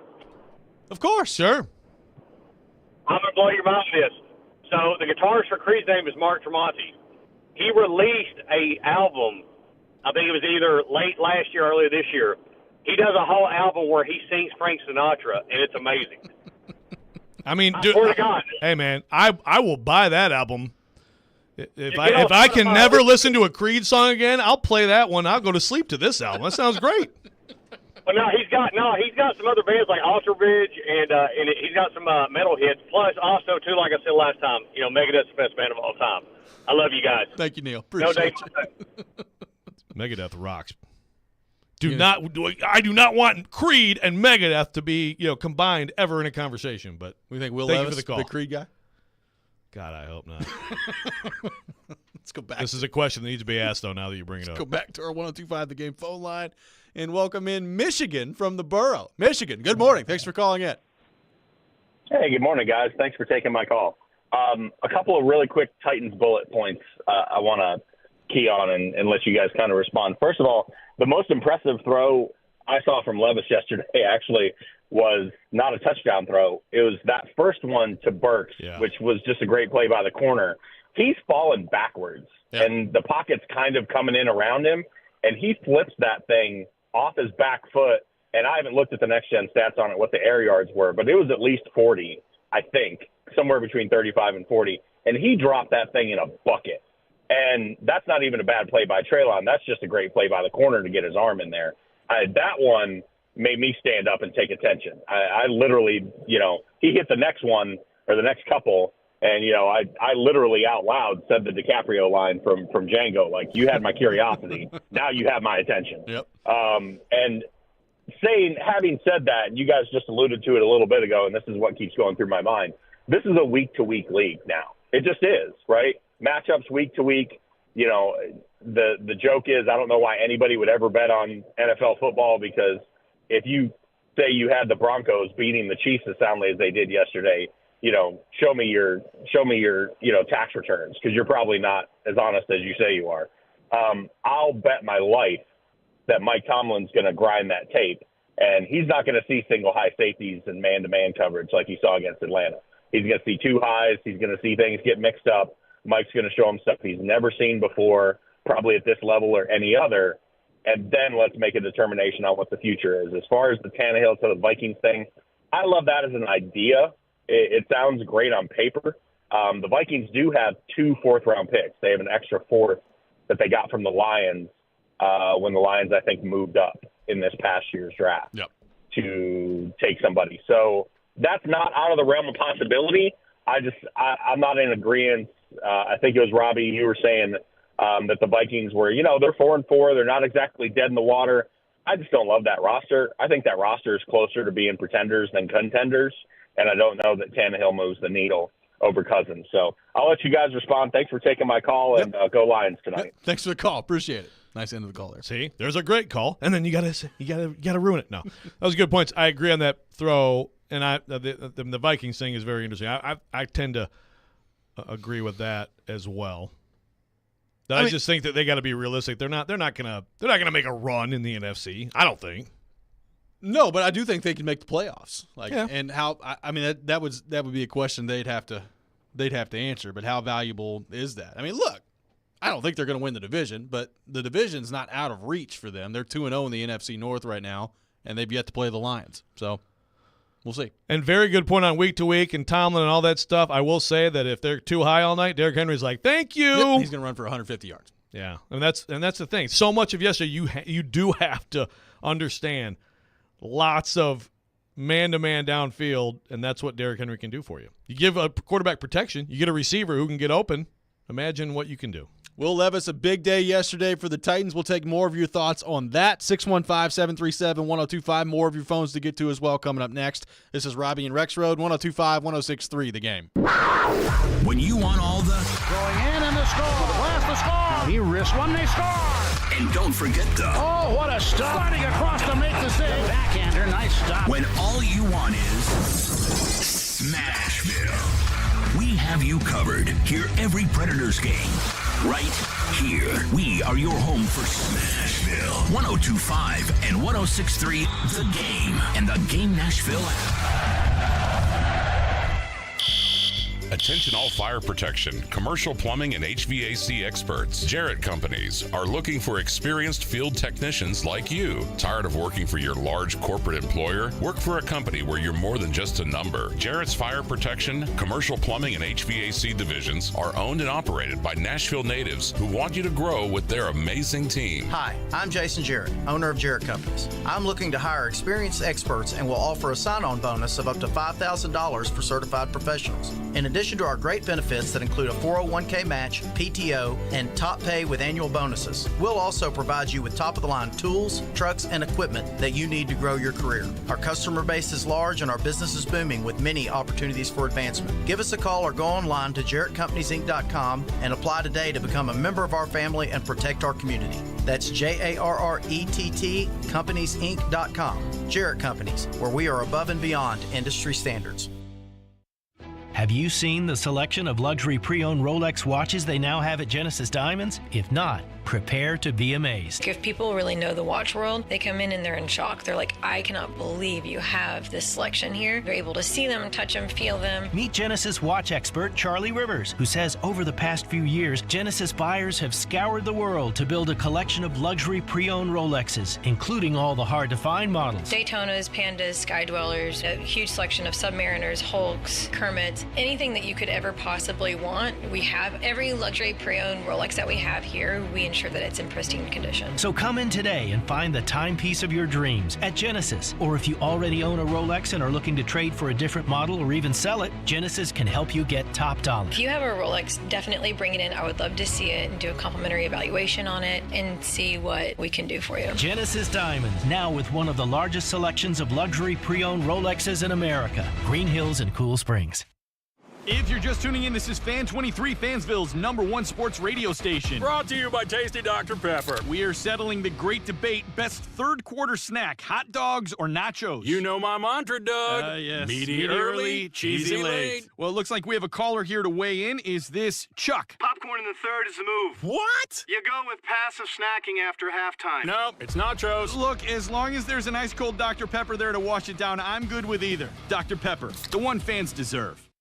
Bundling and saving with Geico is an easy choice, so you're free to ponder life's big questions, like what's the best animal in the world if not humans? I'd strongly consider ducks to be somewhere up there on the list. Think about it. Ducks can swim, ducks can fly, and ducks can walk on land. They have access to all terrains. They are the ultimate animal. And they wiggle their butts when they walk, which is funny. Yeah, ducks are awesome. End of story. Bundling and saving with Geico. It's an easy choice. They're homegrown in Nashville, discussing the biggest topics in the SEC. The fans are going to want the rivalries to stick around. They've lost to Alabama every year. The NFL. What if all the top three quarterbacks went 1, 2, 3? You've got to draft your guy at 2. And anything in between. From thinking we know everything to then forgetting about everything we thought we knew the day before. They're Jonathan Hutton and Chad Withrow on Outkick's Hot Mic. Out of the gates, ready to go. Weekdays from 2 to 5 on 94.9 The Fan and The Fan app. What's up, Nashville? This is Stephen A. Smith. You're listening to Nashville's best sports talk, ESPN 102.5 The Game. Join 102.5 The Game this Thursday from 9 a.m. to 11 a.m. at the grand opening of Fast Pace Healthcare at 3556 Murfreesboro Pike in Antioch. Stop by and enter for your chance to win tickets to an upcoming Preds game and other prizes as well. Welcome back in, Robby and Rexrode, 102.5, 106.3 The Game. Live from our 102.5 The Game studio, brought to you by Hiller Plumbing, Heating, Cooling, and Electrical. Taking your thoughts on Will Levis's debut with the Titans, 615-737-1025. Let's go to our 102.5 The Game phone line and welcome in Frankie. Frankie, good morning. Thanks for calling in. Hey, I want to jump on and talk about this Vikings potential Tannehill. First of all, though, now with Gia Duddy, I think was Will Levis's ex-girlfriend. Now, does she try to work her way back in with Will? Is that a thing potentially now? Maybe so. I don't know. Look pretty good. I've seen some speculation on this effect. regard. Yeah. Yes. Who knows? Hey, it's all about your stock. Hey, let me ask you this. You know, we're talking about, first of all, name an NFL team that has more. I feel like the last caller, great call, was talking about he didn't like this Viking roster.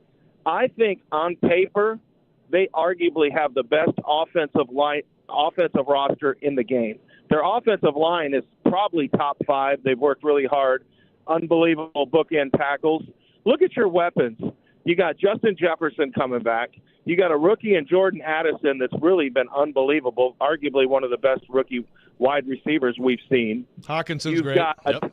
You've got a tight end, T.J. Hawkinson. You've got other playmakers that are stepping up there, A.J. Osborne. Their run game is not great, but I think you look at this team, look at the way they dominated San Francisco on Monday night, the way they're playing offensively, they've been almost unstoppable. So I think if you're them, then you look at the NFC. Who's dominant in the NFC? So I disagree with anybody who says that they can't make a run and that situation is wide open. A couple names if you're them, if it ain't Tannehill, what do you think of Andy Dalton? Is there any other veterans that could come in there and just, with all those weapons, step in there and play? Yep, thanks for the call, Frankie. Appreciate it. Yeah, and we talked about this earlier. We mentioned Dalton. Didn't we have one other name? Well, nobody, pretty forgettable, obviously. Case Keenum is out there. He used to play for Minnesota. Now it's a different coaching staff, so I don't know how much that really matters at this point. I mean, I hear what Dalton, he's saying. Tannehill, and then, I guess you could try to work out a trade with the Saints for Jameis Winston, but are they going to trade you a quarterback in the middle of the – Someone mentioned Winston. Yeah. Look, I agree with how they've played, but Cousins has been unbelievable. Right. So it still starts with him. I agree, the weapons are fantastic, good offensive line. But as far as overall roster, to the previous caller's point, their defense is not great. I know yesterday they held your beloved, awesome it's the worst machine of a team to 10 points. Yeah. But they're an average defense. Now, if you're great on offense, average on defense, yeah, that's fine. Are you going to be great on offense, with someone other than Cousins that you can acquire? I will say, I'd like to see Ryan Tannehill with protection in those receivers. I bet you he'd look pretty good. But are they enough believers in what they could do with that switch? And again, it's a new system and all that stuff to actually pull the trigger on that in the next 36 hours. Well, and the other part of this is, Tannehill, how quickly is he going to be healthy? I mean, if I'm calling there's for that Tannehill, too. You're not getting him right on the field immediately. Right, he's probably not playing this Sunday. So is it next week? Is it the week after? When's he going to be available to play? That's the other thing that's hard to figure out. I mean, it sounds like Tannehill on the field soon, but I don't know that I expect Tannehill to be traded by the time the deadline rolls around. No, I think it's a very slim chance. The good thing about this is, there's this show tomorrow, and then, it'll happen or not. Exactly. And then it's over. Yeah. So, thank goodness. Thank you, trading deadline. The Vikings, I understand it. I understand the thought. For sure. And maybe they are such believers in what they can be and believers in Tannehill that they would do it. If I'm the Titans and you have an opportunity, I would definitely do that. I mean, the one thing I'll also say, O'Connell and the offense that he runs, Tannehill would have some familiarity with that because it's an offshoot from McVay and Shanahan and all those things. So it's not like I don't think it would take Tannehill a long time to get up to speed. Yeah, it'd be a quick study on that for sure. I mean, look, if you could get a fourth for it, if you're the Titans, yeah. I would do it. Yeah. I have my doubts that call's actually going to come. Let's go back to our 102.5 The Game phone line and welcome in Chris in Atlanta. Chris, good morning. Thanks for calling in. Good morning, gentlemen. It's been a long time. So I finally got to watch a Titans game on TV here in the greater Atlanta area. It's great. Absolutely. First things first, Robbie, completely agree with you on the Titans, or the Oilers jerseys that they wore yesterday. That should be the new jersey going forward. If Houston has a problem with it, they shouldn't have let their franchise go. That's right. Period. Second thing, so dealing with yesterday's game, my only regret is that I did not start DeAndre Hopkins in my fantasy team. I left him on my bench. That was the worst mistake ever. As for the Titans, I thought they had a great game plan for Will Levis. I thought they came out, using Derrick Henry perfectly. They used DeAndre Hopkins, Okonkwo perfectly and all that. The one thing that I think had a little bit of a problem with was towards the end of the game when it started getting a little bit tighter. There was a couple moments where I felt like the Kentucky Will Levis started to come out a little bit. He almost threw that pick, in the fourth quarter that could have changed the landscape of the game. There was this sack towards the end where it's just like, get rid of the ball, live to fight another day. And we kind of got lucky on that 4th and 1 call that, I don't know why they didn't run the ball on 4th and 1 rather than passing it to Van Jefferson. It looked like a Todd Downing offense out there on that 4th and 1 for Atlanta. So I felt like it was a good start. I'm really hopeful, for Will Levis and all that. We just need to keep this momentum going. As for Ryan Tannehill, I would be okay with, trying to trade him to Minnesota. I feel like it's easier for NFC teams to make the playoffs. So, and the Vikings are still right there in contention. And plus, at the end of the year, they still got to deal with Kirk Cousins' contract anyway. So that might be something to look into if I'm the Vikings, possibly trading a 4th rounder for Ryan Tannehill, just as a little bit of an option. So, yeah, I feel like yesterday was a good start. Just got to keep the momentum rolling. I think he's going to have his bumps and bruises, but that's being a rookie in the NFL. So, yep. Thanks for the call, Chris. Guys. Appreciate you. I disagree about the sack that Levis took at the end of the game. You have to take that sack. I mean, I would much rather him take that sack and force Atlanta to burn their last time out there than just throw the ball away. I think you got to hold on the ball there. Throwing the ball there would have been the bad rookie move. And I hear you, he almost threw the pick. That was one of those, he really was just trying to dirt it near the receiver, and there was just too much air under it, and it went right to the linebacker. That would have been a killer.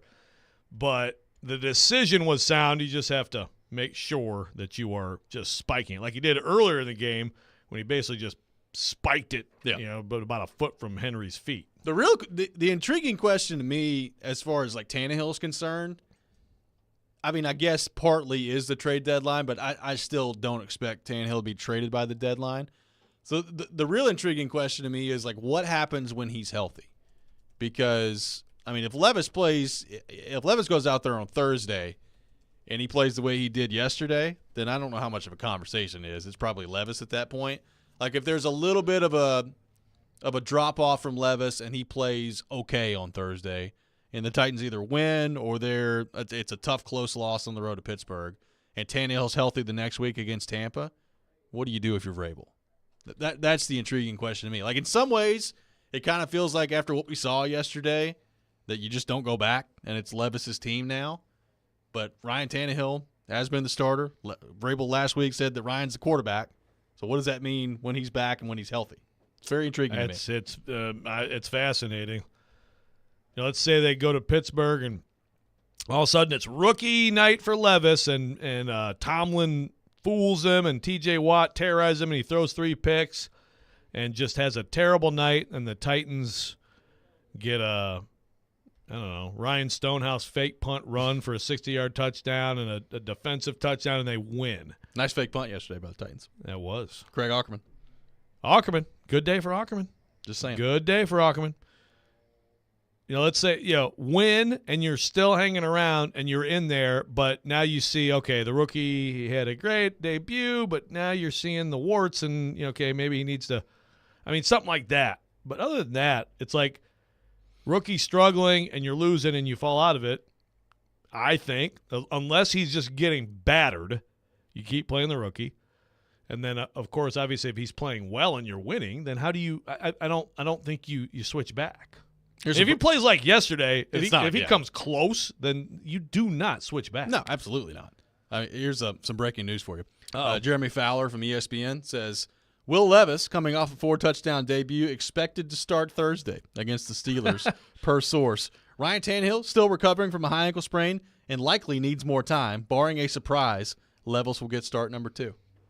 I love the nice cover at the end there. Barring a surprise. Right. Unless this news is inaccurate. No, but he will get start number 2. Derrick Henry will not be traded unless he is, per Adam Schefter. No, but that's it's not a surprise. No. We'll see if what is Vrabel going to say today? Well, one, he's going to say we'll see how Ryan is. Now, I guess though, is it like okay, and then so that means he starts if he's okay? I mean, right, again, it's no surprise at all. Ryan Tannehill, there's no way he's going to be ready. I think all along there was no way he was going to play yesterday or Thursday. But the conversation for Vrabel. See, Ryan's our quarterback. Quarterbacks again? I don't know. Three quarterbacks. Like somebody said, the 3-quarterback system's on the table. Let's go back to our 102.5 The Game phone line and welcome in Dylan. Dylan, good morning. Thanks for calling in. Good morning, guys. I just had a quick question for you.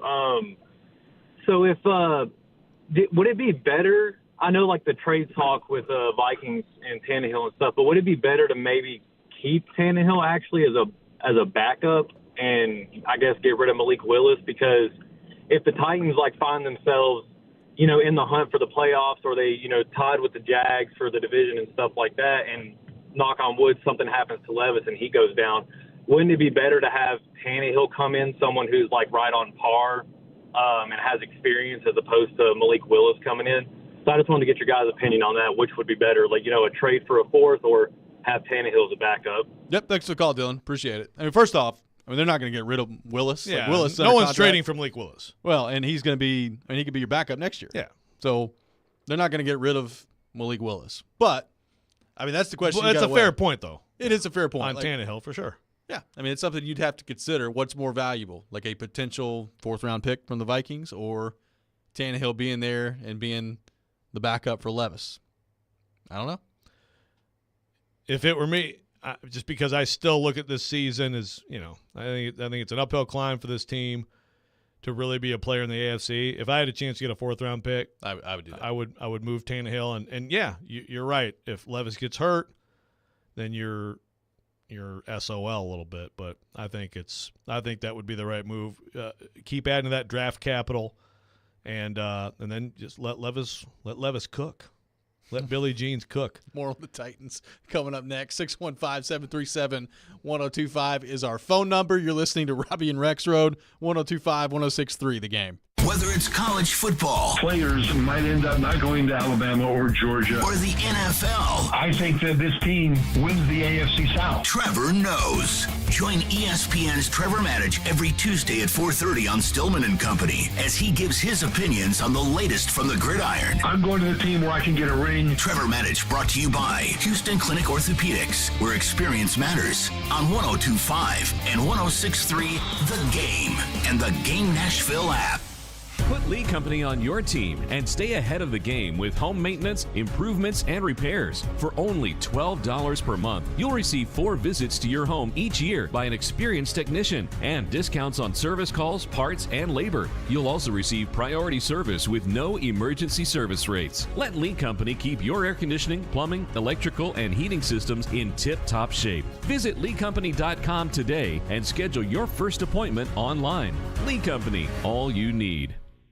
In 1972, a Nashville family business story began when Bill and Beverly Finley founded Volunteer Hose and Gasket. 3 generations have grown the business into the local industry leader, supplying just about anything to anybody, from the largest of contractors to your neighbor that mows his own yard. Over 1 million items in stock: belts, belting accessories, gaskets, gauges, hose fittings, hydraulics, industrial hoses, lubricants, sealing products, tubing, fire protection, and more. All at volunteerhose.net. If Volunteer Hose and Gasket doesn't have it, then you probably don't need it. Call them at 615-242-0461.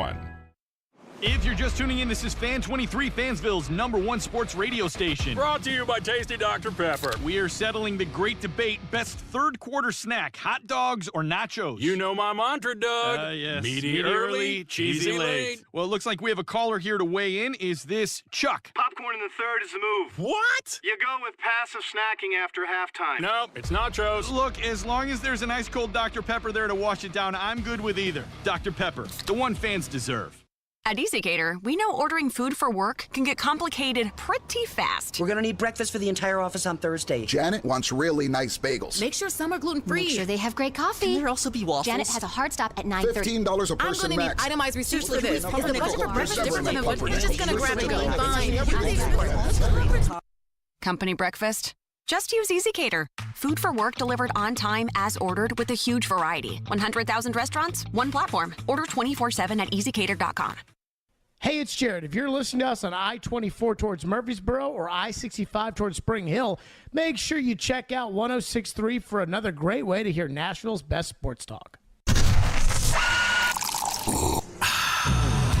You're locked into Robby and Rexrode. Every morning, first thing. Presented by TJ Anderson Homes of Benchmark Realty on 102.5 and 106.3 The Game and the Game Nashville app.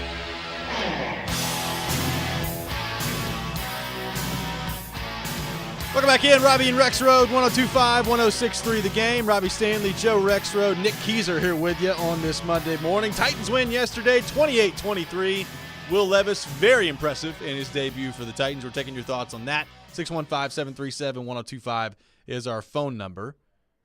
By the way, we got some tickets to give away to see Need to Breathe with special guest Judah and the Lion coming up at Bridgestone Arena on Wednesday, November 15th. Be caller number 5, 615-737-1025 is our phone number. 615-737-1025. Caller number 5 will win a pair of tickets to see Need to Breathe with special guest Judah and the Lion at Bridgestone Arena on Wednesday, November 15th. 615-737-1025. Sorry. Thanks to Dane from Nolensville for sending me the Scott Stapp singing about the Marlins, like triple play and home play. It was like baseball 101. Yeah. He learned a lot of baseball words and then sang about them. David asks a good question. What examples of precedent are there for the situation with Levis and Tannehill? You know, the one that comes to mind, and do not take this the wrong way, is Brady and Bledsoe. Oh, boy. I'm thinking of, like, you know, incumbent starter, veteran, high paid. Oh, boy. And then you have the rookie comes in, plays well, and what are you going to do? I mean, this is one game with Levis, and again, I'm not comparing Levis to Tom Brady. Just trying to think. I don't know. Can you think? So far today, yeah, we have stop compared it. Levis to Brady, Rodgers, and Corey throughout Dan Marino. Yeah, it's a heck of a game yesterday by him. He's a combination of the three. Can you think of any other situations? I mean, there definitely are others. I just right now am blanking. No, I mean, if you want to go here, it's a different situation. But the Titans drafted Vince Young. And was Kerry Collins starting before Vince Young came in? Yeah, I think it was Kerry Collins, and then they moved on to Vince Young by game 4. Yeah. So there's that. Yeah. But at that point, Kerry Collins wasn't hurt. He just got replaced. So that's the difference. And he had sort of peaked a couple years earlier. Yeah. So. And then Kerry Collins eventually got the job back. So there's that. Yeah, so, it's all these situations, it's like, what's the team doing? Obviously, you're comparing the two players. It's an interesting situation, which is taken care of when Tannehill is traded later today to the Minnesota Vikings. Very well. What if that were to happen? I would love to see Tannehill, if he can get healthy quickly. I'd love to see him have an opportunity to play in that offense. I bet you he'd do pretty well. I would assume so, with Justin Jefferson and Jordan Addison to throw the ball to. Look, the deadline is interesting because there are reports over the weekend from Diana Rossini from The Athletic and multiple people that Titans aren't shopping Derrick Henry and don't necessarily plan on trading him unless they just get blown away with an offer. We've talked about DeAndre Hopkins. I mean, he had 3 touchdowns yesterday, 4 catches, 128 yards. Like the argument that we talked about last week of does it make more sense to get what you can for those guys, or does it make more sense to keep them around and help your young quarterback? Well, certainly the young quarterback part of it yesterday was kind of case in point on example of Hopkins with 128 yards, 3 touchdowns, and oh, by the way, Derrick Henry, 22 carries, 101 yards on the ground yesterday too. Worked pretty well. I think yesterday you quote unquote saw what you have a little bit. Yep. One game, but you can see what you have. Dennis brings up Purdy as another example, sort of in that vein a little bit. Yeah, I mean it happens, And again, you don't know until you see these young quarterbacks actually playing games. Let's go to our 1025 The Game phone line, driven by WilsonCountyHyundai.com, and welcome in Mark in Clarksville. Mark, good morning. Thanks for calling in. Hey, good morning. How you guys doing? We're good, man. Good. I just have a quick take. I like Minnesota being there for Tannehill, but what if we go with Atlanta, if they offer a good pick and give us Heineke back to have him on the bench and let Levis do his thing? Yep, thanks for the call, Mark. Arthur will say, how about Desmond? Yeah, I mean, that Can is. I offer you Desmond? Well, that's an interesting situation. I mean, we've talked about Tannehill to the Falcons before. I mean, they're 4-4 now. They're still in it in that division in the NFC South. And now yesterday they benched their quarterback. So they put Heineke in. Heineke played great. So I imagine they're probably just going to go with him as they move forward here. But there is a history, obviously, between Arthur Smith and Tannehill. If you feel like Tannehill gives you a better shot to win than Taylor Heineke does, is that something that you're interested in if you're the Falcons? I don't think they would send Heineke back your way at that point. It'd just be probably a draft pick, and that would be it. But I don't know. Do you think there's any interest from the Atlanta side of things for Tannehill? Well, I've talked about that before. You know, if it went really bad with Ritter, knowing the history between Arthur Smith and Ryan Tannehill, he'd be able to seamlessly go in there and run that offense. I think Heineke playing the way he did yesterday, that is a quality backup. He's one of the better backups in the NFL, right? Yep. So I guess I'd be surprised. But, yeah, you throw them into the possibility. Well, it's those two, right? It's the Vikings or the Falcons. Like I'm nobody else is calling for Ryan Tannehill. Yeah, I wouldn't think. I don't see it. We've talked before about the Jets, but they got Zach Wilson leading big wins over the Giants in an unwatchable game. I mean, Rodgers on the field. And Rodgers coming going back through full drills. Yeah, So I know. It's amazing. Yeah, so it's one of those two. If anything, I think highly, in my opinion, unlikely that he gets moved. But if he does, those would be the two. And I get it in either case. It's worth talking about until it doesn't happen. What do you think Vrabel says about the quarterbacks today when he's asked about it? They going with 2 quarterback plan again on Thursday against Pittsburgh, or is Ryan still the quarterback? What do we think the answer is from Vrabel today? I don't know. Probably depends on who's asking the question. What if it's you? Yeah. If it's me, this will be my hands over my face. Don't look at who's asking the question. Mike. Hey.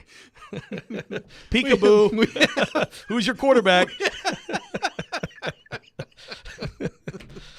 Oh, boy. Oh, yeah. Someone says on the text line. I missed last week already. God, what a week for the Titans. We need more of that. Someone says on the text line, Joe, please bring up the Jared Stillman guarantee. He guaranteed the Falcons would win. I know this is breaking news, guy, but Jared has some bad takes, okay? You're not going to see what you got in a quarterback. Oh, can't wait to hear that walked back today. What was he tweeting about it yesterday? Did you watch his Twitter? Do you have any good tweets? No, not much. I was doing a lot of stuff yesterday. I didn't see much of Twitter, but I'm sure there was some doozies. I might have to go unmute him for a minute and just to read some of them. That's going to do it for us today here on Robby and Rexrode. We'll have your reaction all day long here on 102.5 The Game to Will Levis's debut with the Titans yesterday. Chase and Big Joe coming up next. You're listening to 102.5, 106.3 The Game.